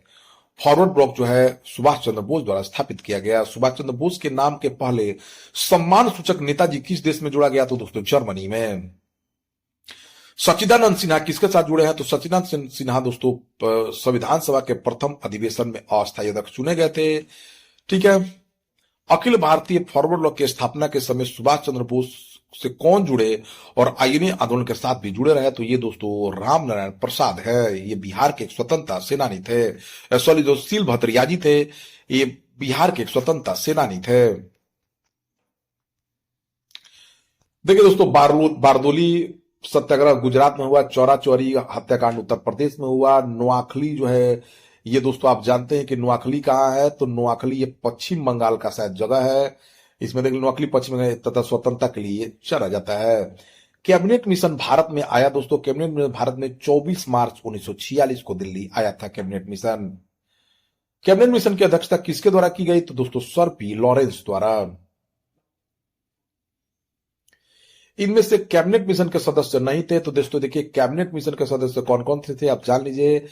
तो इसके अध्यक्ष लॉर्ड पेरिक लॉरेंस तथा ऑनेस्ट स्टोपर्ट क्रिप्स तथा एवी अलेक्जेंडर थे। तो दोस्तों वेवेल नहीं थे इसके सदस्य। वह कौन सा कांग्रेस अध्यक्ष था जिसने क्रिप्स मिशन और लॉर्ड वेल दोनों से वार्ताएं की थी? दोस्तों डॉक्टर अबुल कलाम आजाद।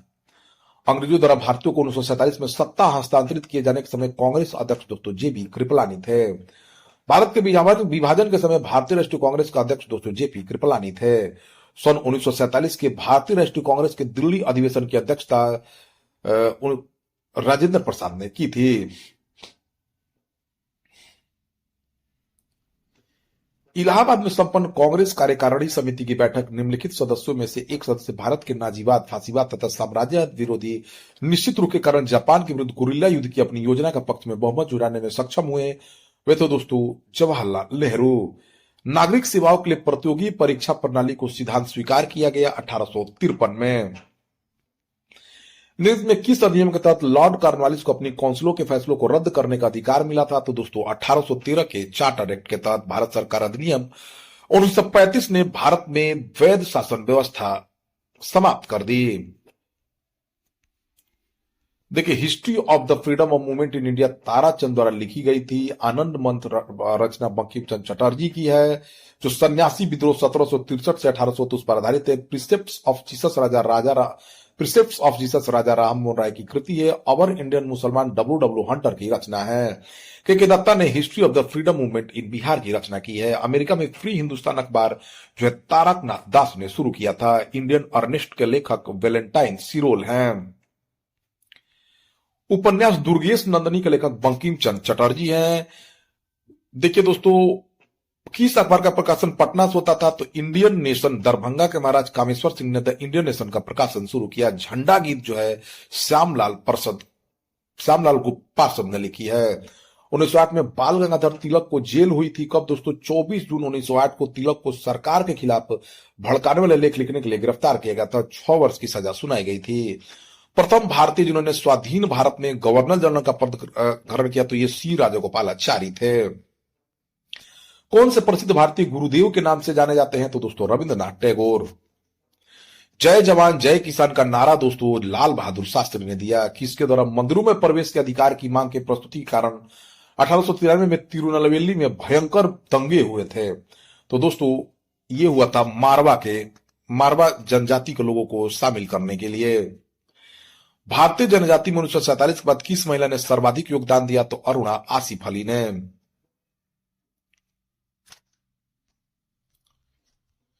अंतरिम सरकार में वित्त मंत्री कौन थे? देखिए दोस्तों, अंतरिम सरकार अक्टूबर 1946 में वित्त मंत्री का पद लियाकत अली खान के पास था। गृह विभाग सरदार पटेल के पास था। विदेशी मामले राष्ट्रमंडल जवाहरलाल नेहरू के पास था। हम बहुत बड़ी भूल करेंगे यदि हम बिहार की जनता और उनके मंत्रिमंडल को लीग के नेताओं के हिंसक व असभ्य आक्रमणों के आगे आरक्षित छोड़ देंगे। वर्ष 1946 में यह बात सरदार पटेल ने कही थी। ईस्वी सन 1946 में बनी अंतरिम सरकार में राजेंद्र प्रसाद के पास कौन सा विभाग था? तो यह खाद्य एवं कृषि मंत्रालय था। अगस्त 1923 के बनारस हिंदू महासभा के अधिवेशन की अध्यक्षता लाल पंडित मदन मोहन मालवीय ने की थी। फ्रंटियर गांधी का असली नाम दोस्तों खान अब्दुल गफ्फार खान था। राजेंद्र प्रसाद दोस्तों बिहार के रहने वाले थे। रामचंद्र शर्मा किस गांव से थे? तो रामचंद्र शर्मा अम्हारा पटना के निवासी बिहार में फॉरवर्ड ब्लॉक के प्रमुख नेता थे। जगत नारायण लाल को किस जेल में भेजा गया था? तो दोस्तों बांकीपुर जेल में। विश्व में शांति और आपसी सहयोग स्थापित करने के लिए नेहरू जी ने कौन सा सिद्धांत प्रस्तुत किया था? तो दोस्तों उसको गुट निरपेक्षता का सिद्धांत कहते हैं। दोस्तों राज्य व्यवस्था की स्थापना किसकी अध्यक्षता में की गई? तो सरदार पटेल की अध्यक्षता में। स्वतंत्रता पूर्व बिहार में निम्न में एक वर्चस्वशाली जाति नहीं थी? तो दोस्तों ये कुर्मी था। देवबंद की उस विद्वान का नाम बताइए जिन्होंने स्वतंत्रता आंदोलन में महत्वपूर्ण भूमिका निभाई है? तो दोस्तों चिराग अली। स्वतंत्रता भारत के पहले भारतीय गवर्नर जनरल कौन थे? तो दोस्तों सी राजगोपालाचारी थे। किस साल रेगुलेटिंग एक्ट पारित किया गया? तो 1773 में। रेगुलेटिंग एक्ट 1773 में पारित हुआ। दोस्तों ब्रिटिश शासनकाल में संविधान के विकास में कौन सा कानून एक ऐतिहासिक नहीं था? तो protection of civil rights act. Bharat में मीडिया को नियंत्रित करने के लिए कब कब एक्ट पारित किए गए थे? तो दोस्तों आप जानते हैं कि आप 1835 में इसका ऐलान किया गया, फिर 1867 में, फिर 1878 में पारित कर दिया गया और 1908 में इसे रद्द कर दिया गया। तो ये दोस्तों ए ऑप्शन हो जाएगा। 1835, 67, 78 और 1908। भारत की कम्युनिस्ट पार्टी और राष्ट्रीय स्वयंसेवक संघ की स्थापना के क्रम से सबसे करीबी वर्ष बताइए? तो दोस्तों ये बी था।